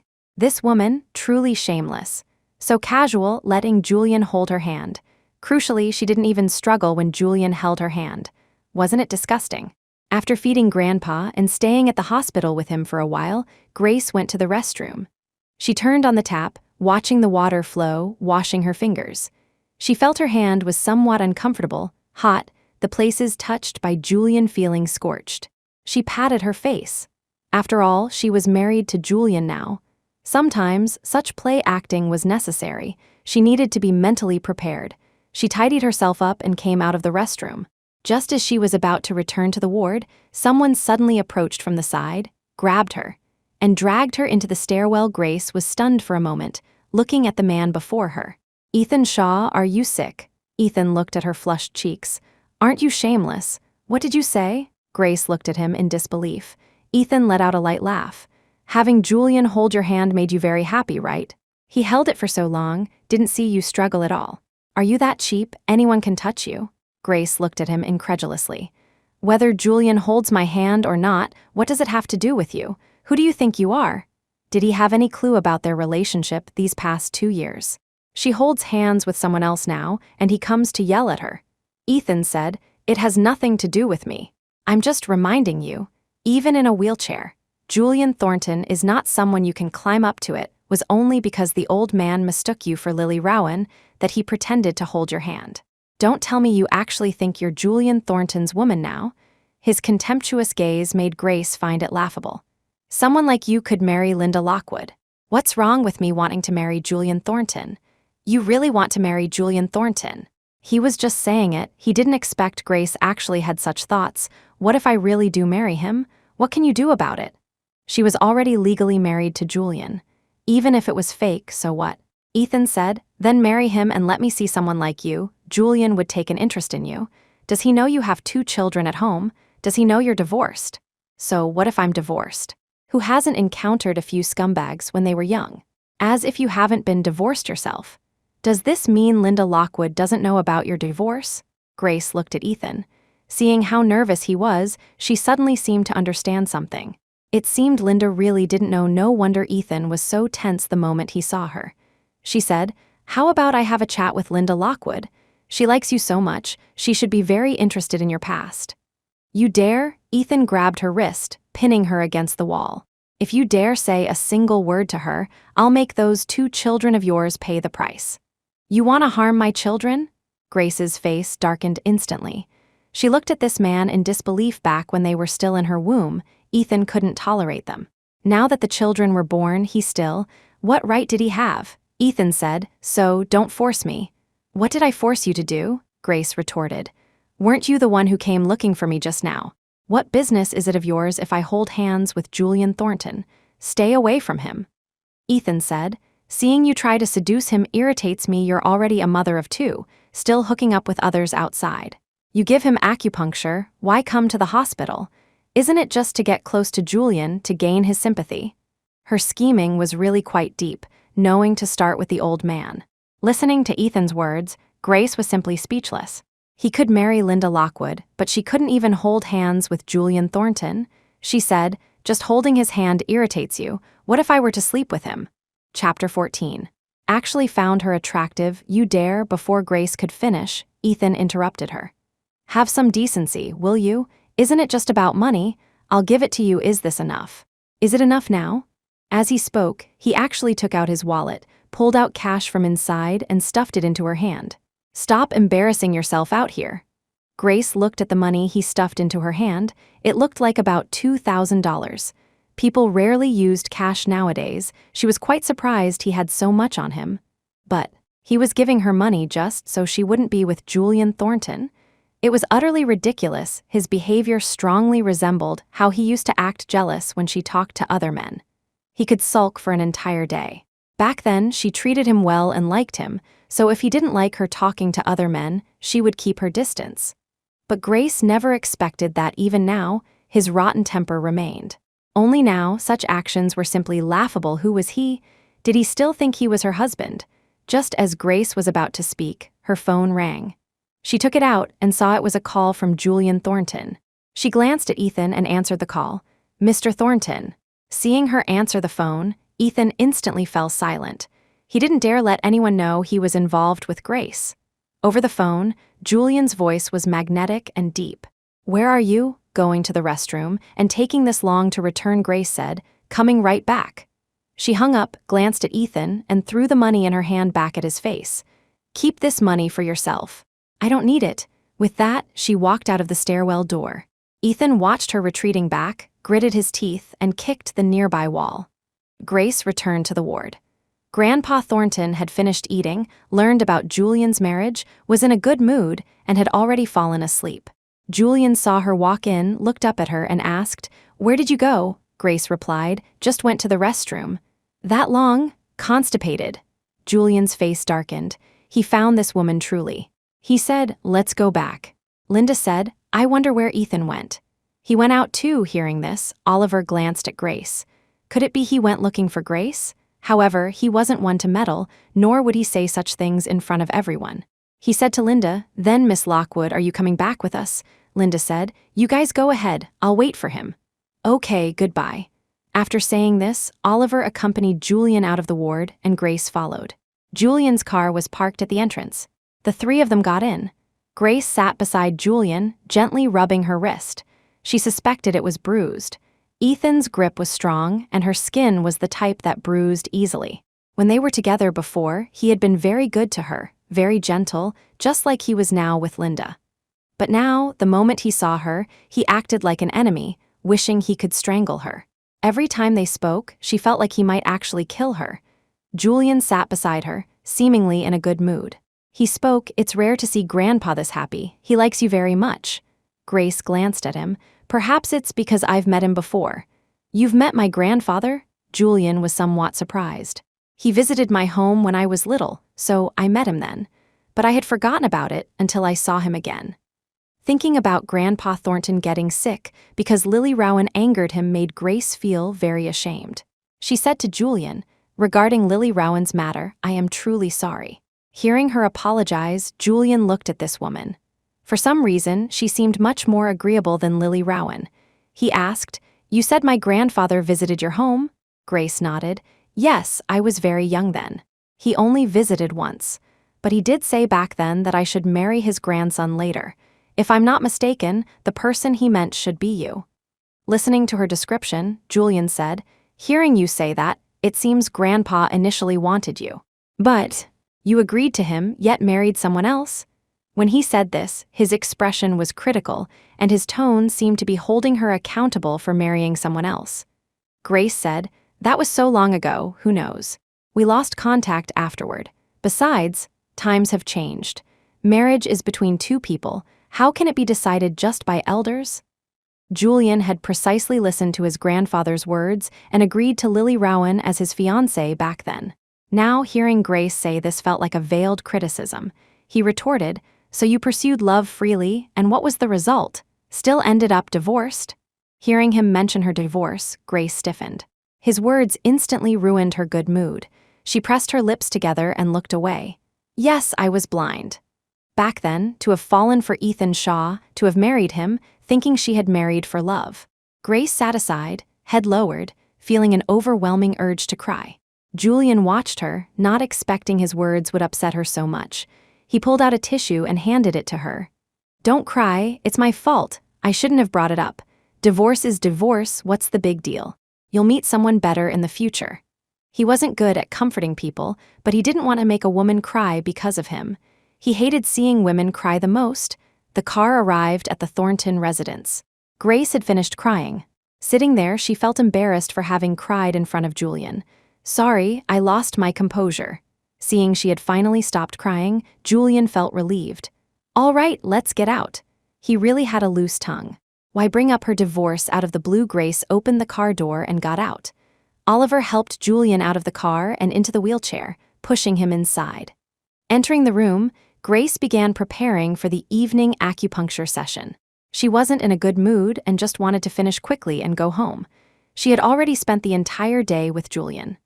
Julian sat aside, watching her quietly bowing her head, seemingly still upset. Julian wasn't good at coaxing women. Feeling the silent atmosphere was very awkward, he took the initiative to speak. "Dr. Rowan, I'd like some water." Hearing his words, Grace glanced at him. Was he asking her to pour him water? She lowered her head and continued working. "Pouring water shouldn't be within my duties." Her responsibility was only to treat him. Julian said, "Taking care of me should be your duty as my wife." Chapter 15. 20,000 a month, as long as we're not divorced, you are my wife, Julian stated. "I hope Dr. Rowan can have that awareness. I married you not to have you as mere decoration." Grace looked at Julian. For some reason, his words made her want to quit. She was clearly just a hostage. How did she also become a slave? But she still went to pour him water. Not because she was afraid of him, but mainly because she didn't want to hear him nag endlessly over a cup of water. She placed the water on the table in front of him. "Before acupuncture, I don't like listening to nagging. It affects my state of mind. Then my needle placement might not be accurate." "Are you threatening me?" Julian looked at her. She actually dared to use this to threaten him. She was really infuriating. "Yes, Mr. Thornton. It seems you're not entirely slow. You actually understood." Grace smirked. Bantering with him a bit surprisingly improved her mood. After speaking, she turned back to continue sterilizing and preparing. Julian finished his water, resting his chin on his hand, watching the busy Grace. Just moments ago she was crying, yet when she spoke, she could infuriate someone to death. Although she shared the surname Rowan with Lily, she and Lily were definitely two different kinds of people. Lily Rowan had always been timid and subservient in his presence, terrified of offending him. Like an appendage without its own thoughts, constantly revolving around him, guessing what he liked and disliked. Grace, however, was different. She wasn't a flamboyant person. She possessed all the necessary politeness, but she wouldn't deliberately cater to others either. Come to think of it, she was the marriage partner his grandfather had initially chosen for him. If she hadn't been divorced, perhaps she would have been more suitable as his wife. Unfortunately, he truly had no interest in divorced women. "We can begin now," Grace finished preparing and said to Julian. Oliver had returned earlier but had some business and hadn't come back yet. So today's acupuncture session involved only her and Julian. Grace asked, "Do you need help taking off your pants?" For acupuncture, he needed to remove his pants as the needles targeted his legs. Previously, Oliver had always helped. Hearing Grace's words now, Julian glanced at her. No need. Letting this woman take off his pants felt strange. Since he was unwilling, Grace didn't insist. His legs were inconvenient. Lending him a hand wouldn't have been difficult. For her, it was just work. But this Mr. Thornton was probably too proud to accept help. Grace waited nearby for a while, watching him struggle immensely to take off his pants. Ever since becoming disabled in both legs, he needed a wheelchair to get around, and daily life was full of inconveniences. For the perpetually proud Julian Thornton, his life felt like it had been instantly destroyed. Like a bird with broken wings, like a fish out of water. Grace watched from the side, suddenly feeling a bit sorry for him. Danny and Davy could now dress themselves, but for this Mr. Thornton, it had become a very difficult task. After the acupuncture ended, Oliver still hadn't returned. Grace reached out and helped him pull up his pants. Julian looked up, glancing at this woman. Oliver had always taken care of him. Now this woman meddling made him uncomfortable. He immediately grabbed her hand, feeling as if he had suffered a great insult. Grace looked at him. "Mr. Thornton." What was he doing grabbing her hand all of a sudden? Julian glared at her. "Who asked you to help me? Helping those in need is a traditional virtue of our nation." Her face was calm. "I don't need it," Julian snapped. "Meddlesome." "All right then," Grace said. "I'll help you take them off and you can put them back on yourself." As she spoke, she made a move to do so. This action angered Julian even more. He tightened his grip on her wrist. "Woman, are you deliberately trying to provoke me?" Just because he had poked her sore spot earlier, she was now humiliating him. Hearing his words, Grace said, "I thought Mr. Thornton only had problems with his legs. Now it seems your brain needs checking too." Julian retorted, "You're the first woman who dares to speak to me like this. Do you think I can't live without you now, that I absolutely need you? Believe it or not, with just one word from me, your Rowan family will go bankrupt, with no hope of recovery. Although Grace hadn't interacted with the Thornton family before, since she came to work here, she naturally understood the influence the Thornton family held in Sea City. This Julian Thornton was certainly a man whose word was law. He could undoubtedly do the things he mentioned. Grace said, "I was just speaking a few truths. It seems Mr. Thornton can't take it. I helped you put on your pants simply because I felt you needed it. Your legs are inconvenient now, so I helped you out. You don't even say thank you and instead get angry at me. Judge for yourself, are you being reasonable?" Julian remained silent. Grace continued, "Your legs are disabled now, but your heart is even more insecure. You interpret any bit of care from others as an insult to you, and you get angry because of it. Am I wrong? If that's the case, is there anything wrong with me saying your brain needs checking?"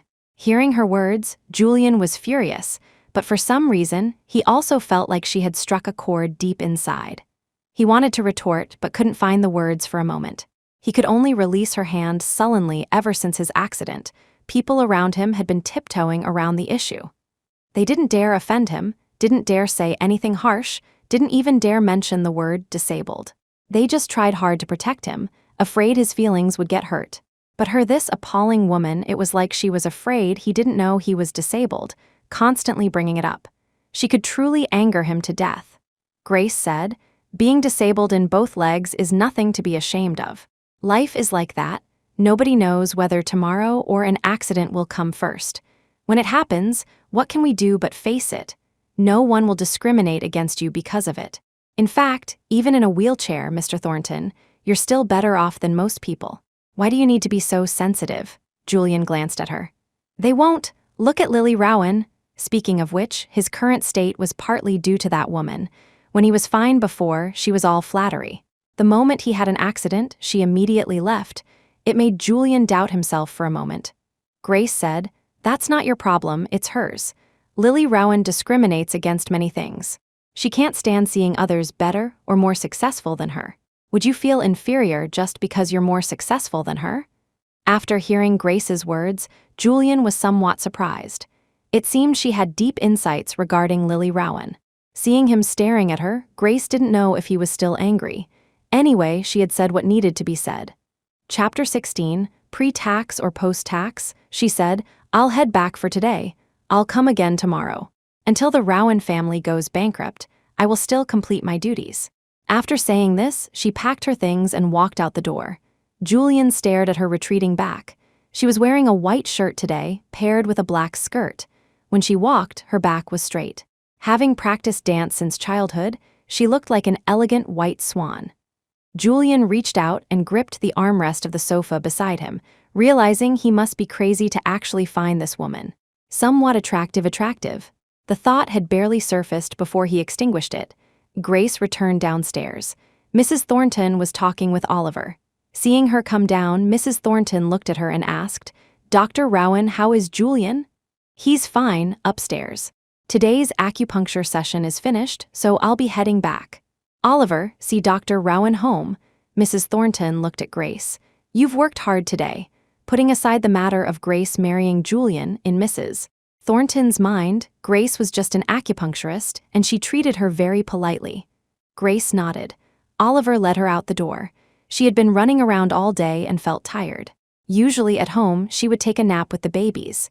Grace sat in the car, relieved that she could finally go home. Oliver glanced at her. "Madam worked hard today." "Madam?" Grace looked at him. Oliver said, "Since you've married the third master, you are naturally his wife. Don't you know it's just temporary? But in front of others, we still need to keep up appearances." Grace didn't have the energy to argue with him, so she let him have his way. "Whatever makes you happy," Oliver asked. "By the way, do you know Ethan Shaw?" Hearing Oliver's question, Grace paused, thinking of that man. She asked, "Why do you ask?" Oliver replied, "Just asking casually.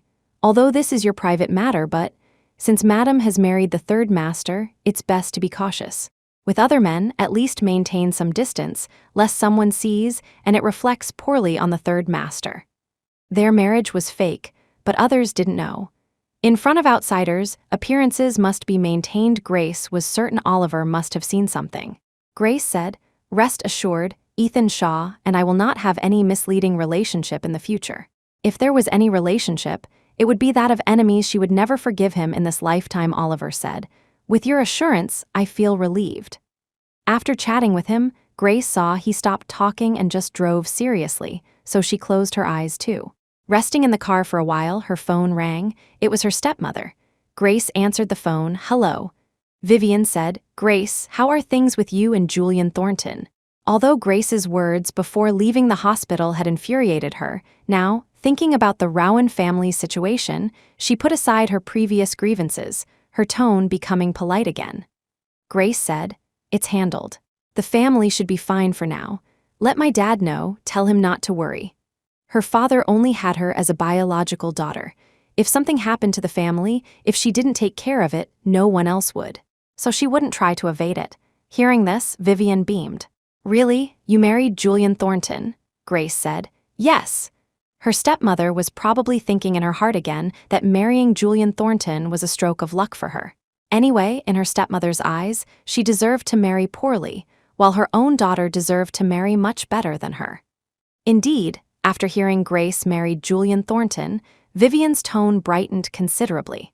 She said, although Julian Thornton's legs are crippled, the Thornton family is still quite good. You two live well together from now on. I'll let your dad know. With that, Vivian hung up. Grace looked at her phone, thinking, if the news of her marriage to Julian spread, Lily Rowan should come back, right? Lily Rowan was a mama's girl. Her mother spoiled her rot.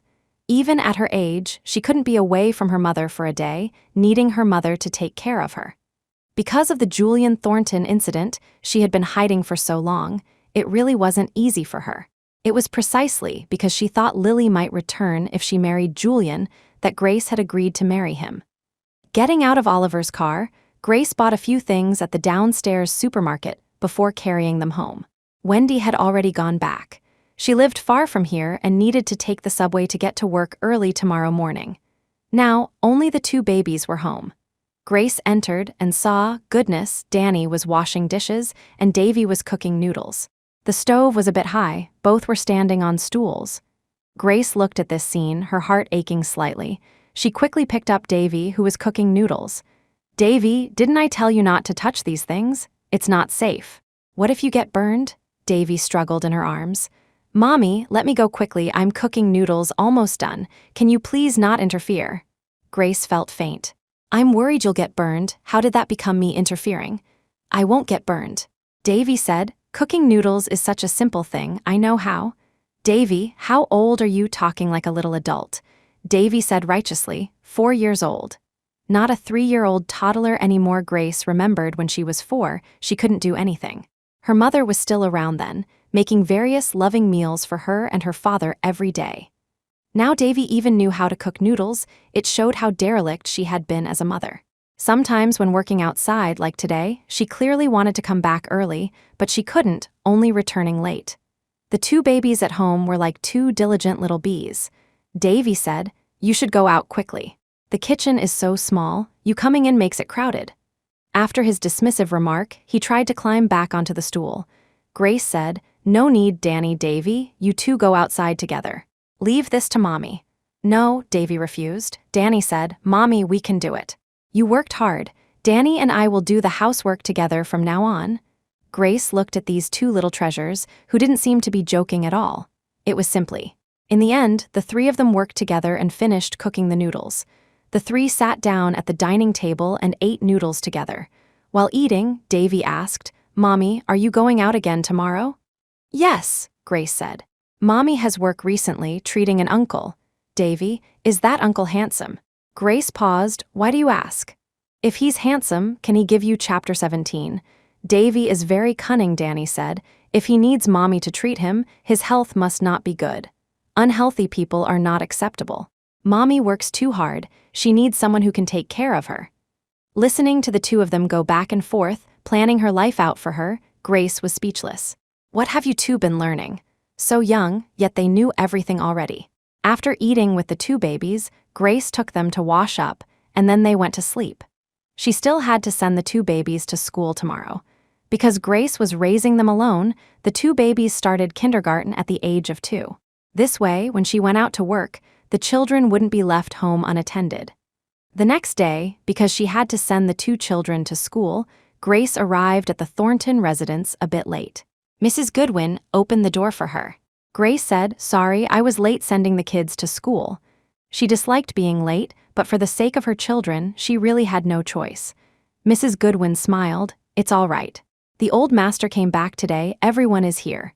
Julian's grandfather is back?" "Yes." Hearing it was Grandpa Thornton, Grace felt pleased. She quite wanted to see this elderly gentleman. She walked in the door and found the entire family in the living room.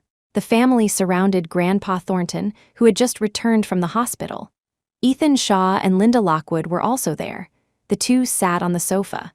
Linda looked at Grandpa Thornton. "Grandpa really looks much better today. Completely different from when they first saw him yesterday." Mrs. Thornton said, "Isn't that right?" It had been a long time since they had seen Grandpa Thornton this lucid, so now the whole family was very happy. Grandpa Thornton sat aside, scowling. "Where's Lily?" He came back specifically to see his granddaughter-in-law. But after returning, he found she was nowhere to be seen. He couldn't help but suspect that Julian and the others had lied to him. Yesterday, the two hadn't gotten married at all. Julian sat nearby, rubbing his temples. Oliver said, "Soon, she'll be here soon." Grace walked in from outside. Grandpa Thornton was the first to spot her, smiling like a flower. "Lily."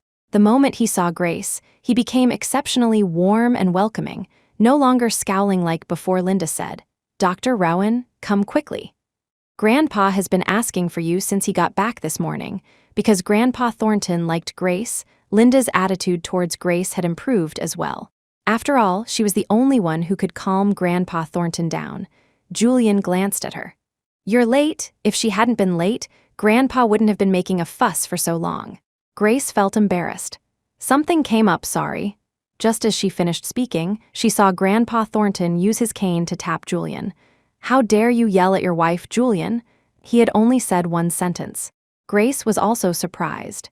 She herself didn't feel Julian was yelling, especially since she was the one who was late. She hadn't expected Grandpa to be so protective of her. She had forgotten how long it had been since someone protected her like this. Grace walked over to Grandpa's side and said, "Grandpa, I'm sorry something came up. I arrived late." Grandpa said, it's all right, business is important. Have you eaten?" Grace was about to say she had, but heard Mrs. Thornton say, "Have breakfast with Grandpa first. He hasn't eaten breakfast today. It's all ready, he just refused to eat." She hadn't expected Grandpa Thornton to like Grace so much either. When Linda mentioned it earlier, she thought it wasn't true. Grace nodded. "Okay, Grandpa, let's go eat." Grandpa, who had been refusing to eat just moments ago, now followed Grace's lead to the dining room and sat down. The family had been bustling all morning, just waiting for this meal. Ethan was also starving. The family sat down in the dining room. Grace sat beside Grandpa, but as soon as she sat down, he said to her, "Lily, you sit over there." Grace glanced across the table, her eyes pausing. It was none other than the seat next to Julian. She said to Grandpa, "I'll just sit here and accompany you." "No, you sit over there." Grandpa Thornton just wanted to see her, and Julian being affectionate now. Grace felt awkward. As she hesitated, she heard Mrs. Thornton say, "Go sit over there. Grandpa definitely wants to see you and Julian sitting together. He most hopes Julian gets married soon." Grace had no choice but to stand up and walk over to the seat beside Julian. As soon as she sat down, she noticed Ethan's eyes constantly staring at her.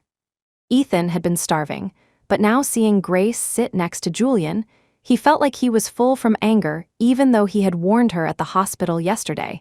How long was she going to keep playing this fake marriage game? Grace initially felt a bit uncomfortable, but for some reason, seeing Ethan's expression now, she suddenly felt at ease again. Not only that, she looked at Julian beside her and proactively asked, "You didn't eat breakfast this morning?" Ethan didn't want to see her being close to Julian. She wouldn't let him have his way. Julian replied, "No." Julian glanced at Grace. It was because she was late that things dragged on until now, yet she could still smile. He frowned. "How can you smile?" Grace said. "Sorry, I'll try not to be late next time. Here, eat more." She actively served him food, looking very attentive. In Ethan's eyes, she was seducing Julian. He picked up his water, took a sip, desperately trying to suppress the dissatisfaction in his heart. He initiated a topic, asking, "Will Grandpa be living at home from now on?" The old man wasn't mentally stable and had been living in the hospital. As long as he didn't come back, Grace wouldn't have the chance to get close to Julian, so he was very concerned about this. Mrs. Thornton said, the doctor said he expressed a desire to come home, and living at home might be beneficial for his condition. The Thornton family respected Grandpa Thornton greatly. Even though he was old, they didn't see him as a burden or think of dumping him in the hospital. If possible, they were very willing to live with Grandpa.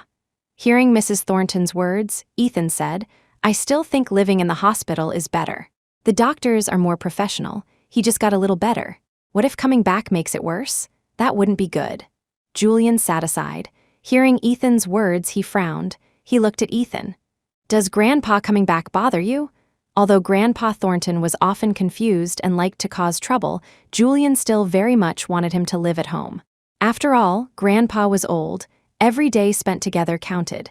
But Ethan's words sounded like he wanted to send Grandpa back to the hospital, which annoyed him greatly. Chapter 18. She's not interested in your man. Ethan hadn't expected Julian to get angry and quickly explained. No, third uncle, that's not what I meant. I'm just concerned for Grandpa's well-being. Linda also chimed in. Third uncle, Ethan didn't mean it. He's also very concerned about Grandpa. Please don't be angry. Linda was very afraid Julian would get angry at Ethan.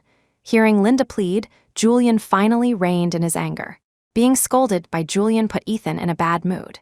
It proved that even marrying Linda didn't guarantee him an easy life with the Thorntons. In this family, besides Linda, no one else seemed to like him much. Crucially, he constantly had to watch the expression of this crippled Julian, which made him very unhappy. He quickly finished his meal and went outside to smoke. Grace sat aside, watching the arrogant Ethan being as timid as a grandson in front of Julian. For some reason, her mood suddenly became exceptionally good. After Ethan left, Grandpa Thornton ate for a while, looked up, saw Julian and Grace sitting together, and asked Mrs. Thornton, "When is their wedding?" Mrs. Thornton replied, "I'm already preparing for the wedding. It will be arranged as soon as possible. Then hurry up." Grandpa Thornton was extremely anxious. Mrs. Thornton said, "I know." She glanced at Julian and Grace. Since they were already registered, they did indeed need to prepare for a wedding. Grace saw Mrs. Thornton look towards her and paused. Although Mrs. Thornton said they would hold a wedding, she thought it was just casual talk. Now, looking at Mrs. Thornton's reaction, why did she feel like Mrs. Thornton genuinely intended to hold a wedding? After accompanying Grandpa to eat and then helping him upstairs to rest, Grace and Julian returned to his room for acupuncture.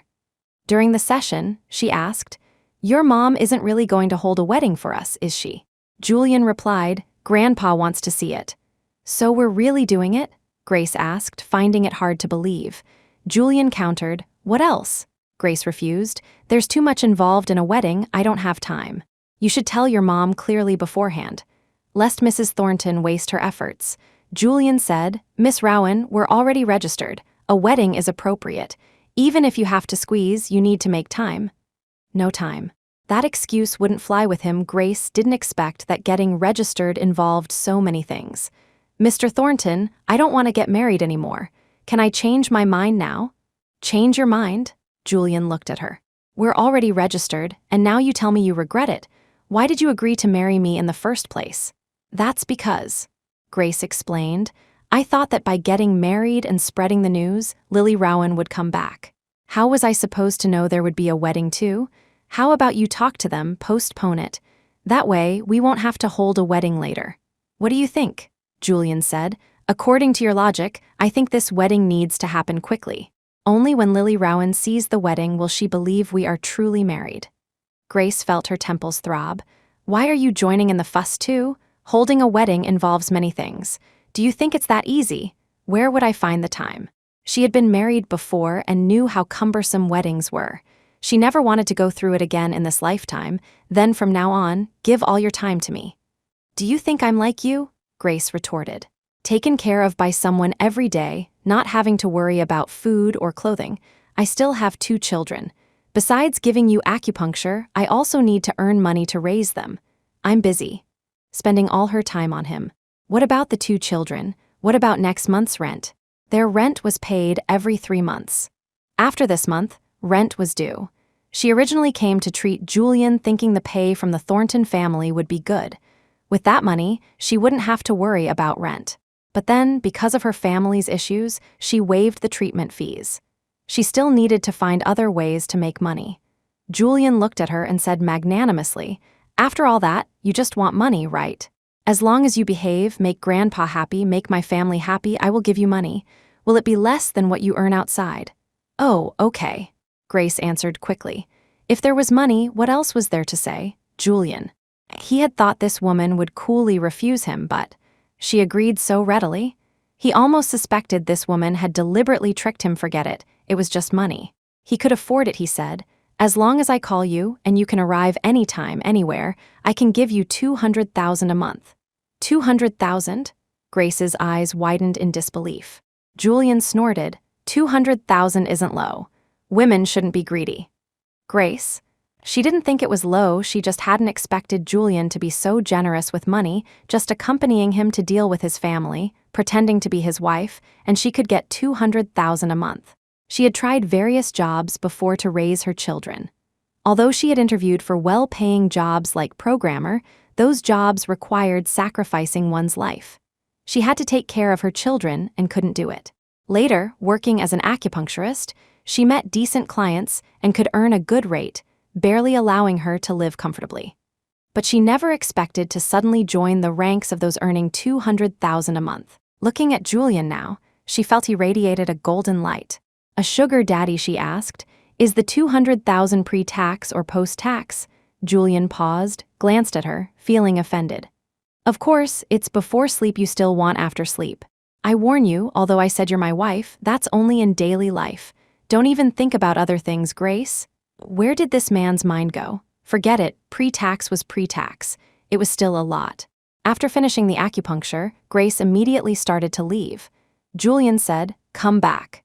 Grace glanced at her sugar daddy. "Mr. Thornton, what is it?"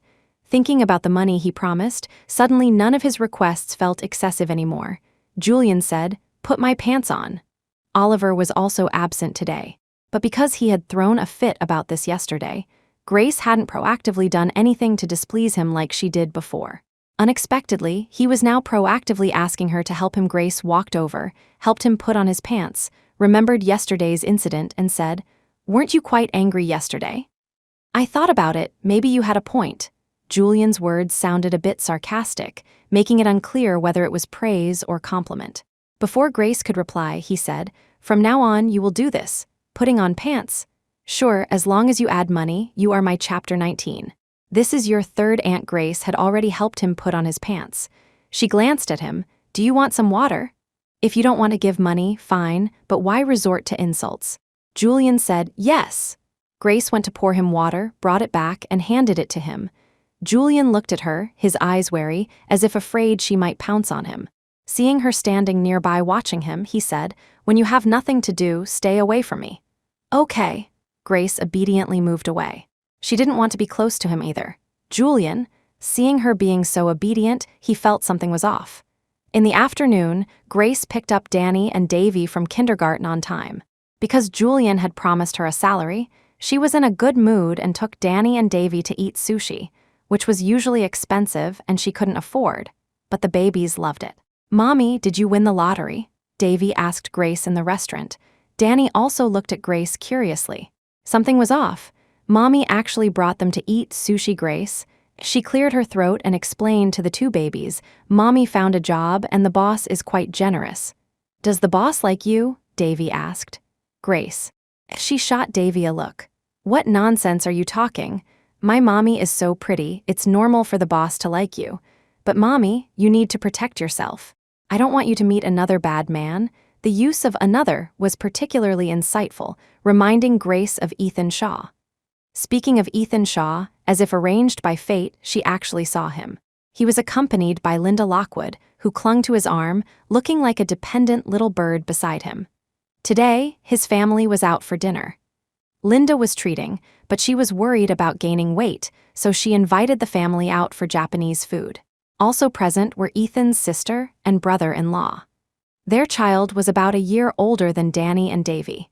It was because their child was born that Ethan's mother became impatient, urging Grace and Ethan to have children. That's when Ethan came up with the plan, leading to the subsequent series of events. She never expected that taking her children out today, she would run into them here. The manager found them a private room suitable for a family. The group walked over, attracting attention. Ethan had Linda on his arm, chatting about something. Suddenly, his face darkened as he saw Grace sitting right there. From afar, he could see two children sitting opposite her. This woman. She was truly a persistent ghost. Constantly annoying him at the Thornton house was bad enough. Now he comes out for a meal with his family, and she has to follow and bring the kids. Could it be she deliberately brought them here to provoke Linda and drive a wedge between them? He escorted his family and Linda to the private room door but didn't go in.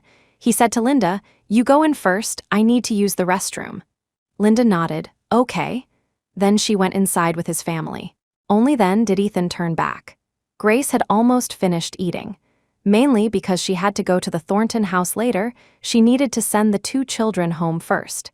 Seeing Ethan just now made her want to leave even faster. But, just as she gathered her things, put hats and masks on the two babies, and took them to the restroom first, while she waited outside, Ethan came over. "You really are a persistent ghost." His tone sounded as if she owed him money. Grace saw him approach and said coldly, "Don't make it sound like I deliberately followed you here." Ethan walked up to her, gritting his teeth. "You brought the two children here just to spite me, didn't you?" Grace almost laughed at his theory. "I came here first. I was almost finished eating when you arrived. How is this my fault?" Ethan retorted, "You knew I was coming, so you waited here beforehand. Am I wrong?" The events at the Thornton house earlier today had already made him uncomfortable. Now she came here to provoke him further. Did she really think he was easy to bully? Grace stared at him quietly, as if looking at an idiot. Seeing her silence, Ethan took it as guilt. "Why aren't you talking? Did I hit a nerve?"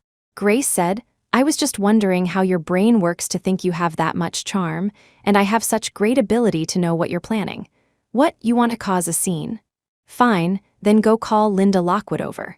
Let her see these two children you abandoned. How about that?" Hearing her mention Linda Lockwood, Ethan frowned. He wouldn't involve Linda in his matters with Grace. After all, Linda was tied to his future prospects. He took a cigarette out of his pocket, lit it, took a drag, and then said, "Tell me, what will it take for you to leave the Thornton house and disappear from my sight with the two children? Do you want the house? I can give it to you. Come find me tomorrow. I'll give you the house. But please, from now on, don't appear in front of me again, okay?" He knew she had been pestering him for years, just wanting back the house they shared. He admitted she had some tricks up her sleeve. He was scared of her now, compromised, so he'd give her the house. Grace looked at him. After their divorce, that house had been in his mother's possession. He had always refused to give it to her, even avoiding meeting her, only letting his mother deal with her. She never expected he would offer her the house now. Unfortunately, she didn't want it anymore. Grace said, "You keep the house, I'm not interested." She was staying at the Thorntons only because of her family's situation. Did he really think it was just because of him? Even if he really gave her the house, Grace couldn't leave. And of course, she wouldn't leave. What right did this man have to interfere in her life? Ethan said, "Don't push your luck, you'll end up with nothing." "Who says I'll get nothing?" Grace countered. "If I stay at the Thornton house and marry Julian Thornton, you'll have to call me third aunt." "Third aunt?" Ethan scoffed. "Have some shame, someone like you, wanting to marry Julian Thornton. If you can marry him, I'll write my name backwards. Julian Thornton is just putting on an act for his grandfather. It seems you're taking it seriously, forgetting who you are, just because the old man liked her." The Thornton family said a few things, and this woman really got full of herself. She actually thought Julian Thornton would really marry her. Did she even deserve it? Grace looked at him. "Then I look forward to it." Ethan checked the time and said to Grace, "I'm not wasting words with you. I have things to do. If you want the house, come find me obediently tomorrow. We'll both be better off otherwise. In the future, you'll." Chapter 20. Still denying she likes him, she had come out to use the restroom and saw Grace and Ethan there. She rushed over immediately, stood in front of Grace, looking at her warily. "Are you harassing our Ethan again? Have you no shame? You cheating woman, how dare you show your face in front of our Ethan?" Ethan hadn't expected his mother to come out. "Mom, what are you doing out here?" "What am I doing out here?" Eleanor Shaw shot him a look. "What are you doing here? Why are you being polite to this woman? You're divorced, stay away from her." don't let her say a few words, and you soften up again, let me tell you. This kind of woman deserves to have her reputation ruined, to never be able to hold her head high again. Although Ethan was now married to Linda Lockwood, Alina still hadn't forgiven Grace for the alleged cheating incident back then. She still held it against her, scolding her every time they met. Even sometimes at Grace's workplace, Alina would show no mercy, causing a scene just like now. Because Alina was being so loud, passers-by had already started looking over at them. Ethan said, "Mom, don't be like this, don't make a scene. Go back to what you were doing."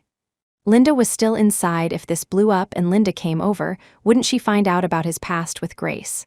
Now that Grace was also at the Thornton house, Linda would see her every day. Who knew what she would think?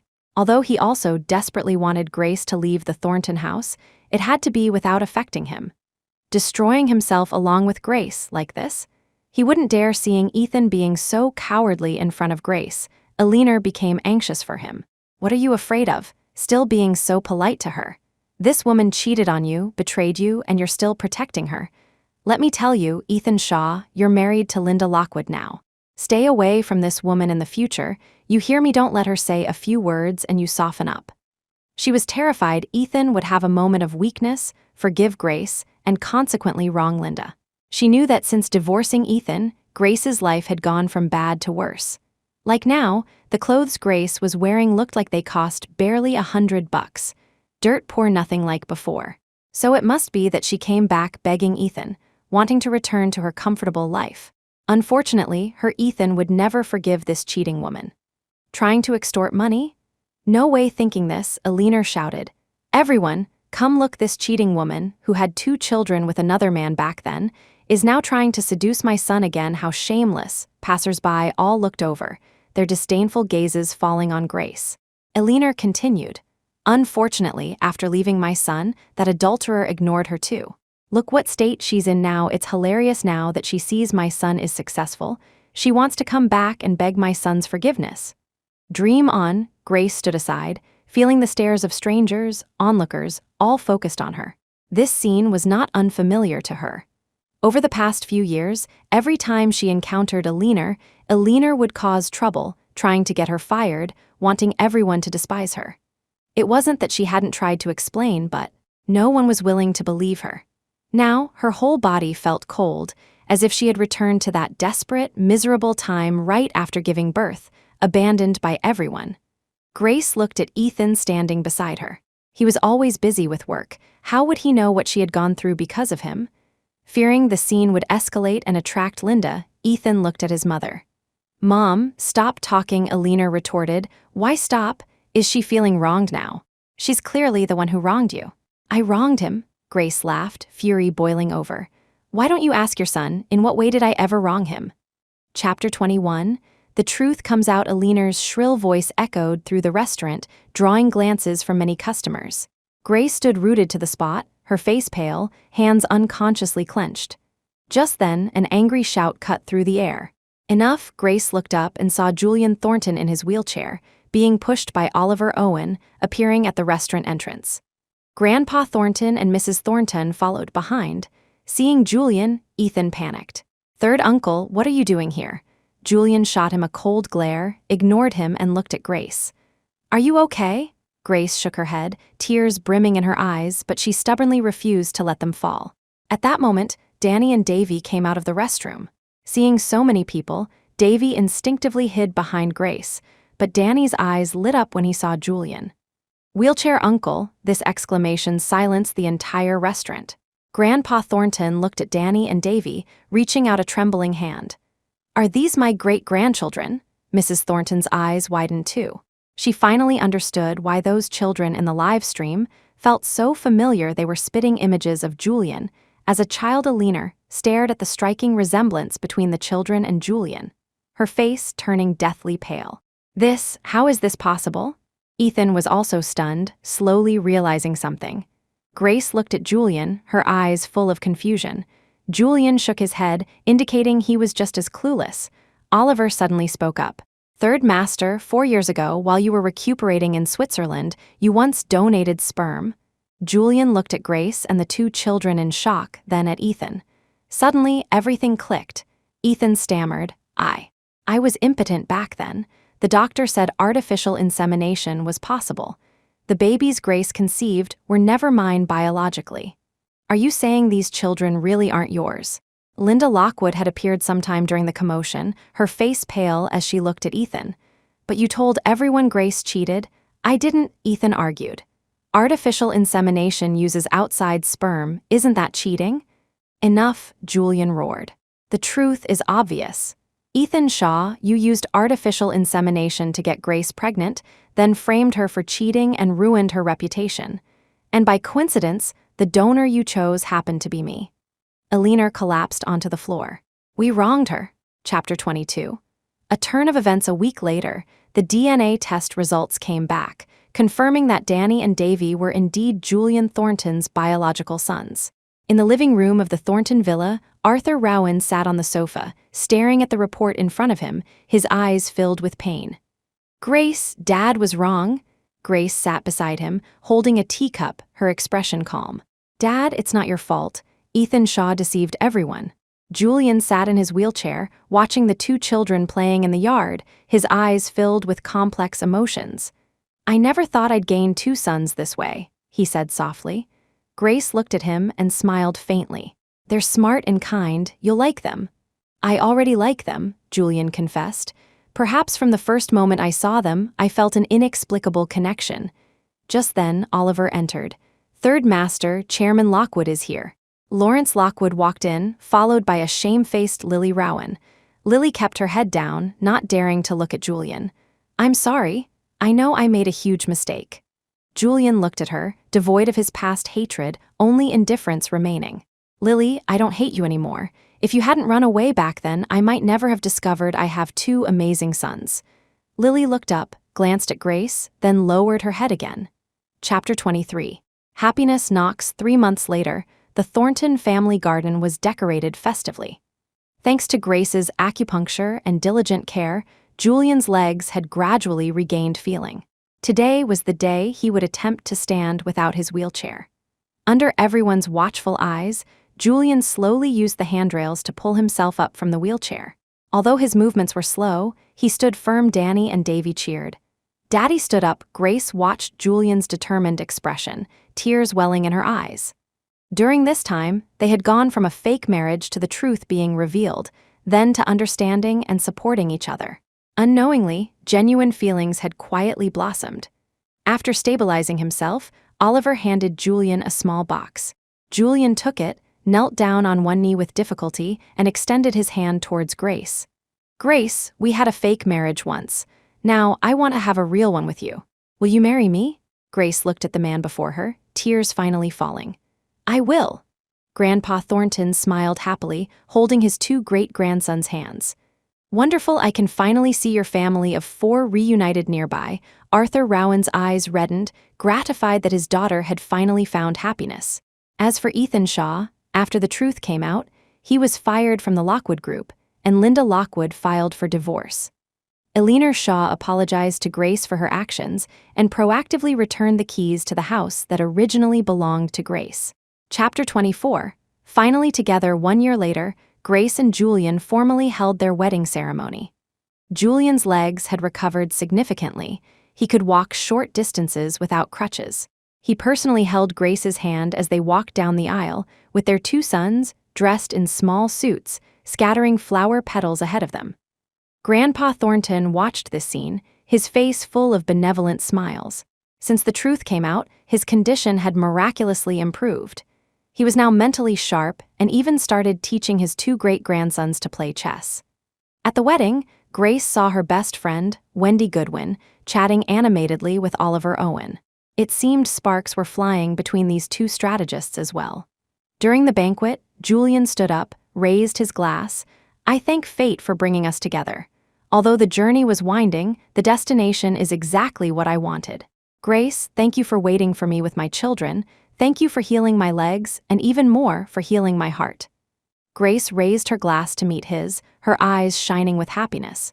She had finally found a man who truly loved and respected her. Danny and Davy, now 5 years old, had quickly grown close to Julian after learning he was their biological father. At this moment, They moved among the guests like little gentlemen, greeting everyone, drawing praise from all around. As the banquet concluded, Grace and Julian stood at the entrance seeing guests off. Suddenly, Grace saw a familiar figure, Ethan Shaw. He looked much more haggard, standing hesitantly in the distance, his gaze complex as he watched everything unfold. Julian noticed Grace's gaze, followed it, and gently squeezed her hand. "Don't be afraid, I'm here." Grace smiled slightly and shook her head. "I'm not afraid. I was just thinking, if it weren't for the hurt back then, I might never have met you." Julian tightened his grip on her hand. "Then I should thank him." They looked at each other and smiled, walking hand in hand back into the wedding hall. The setting sun cast their shadows long behind them, shadows that could never be separated again. In the winding river of fate, they had finally found each other, ready to walk hand in hand towards a happy future.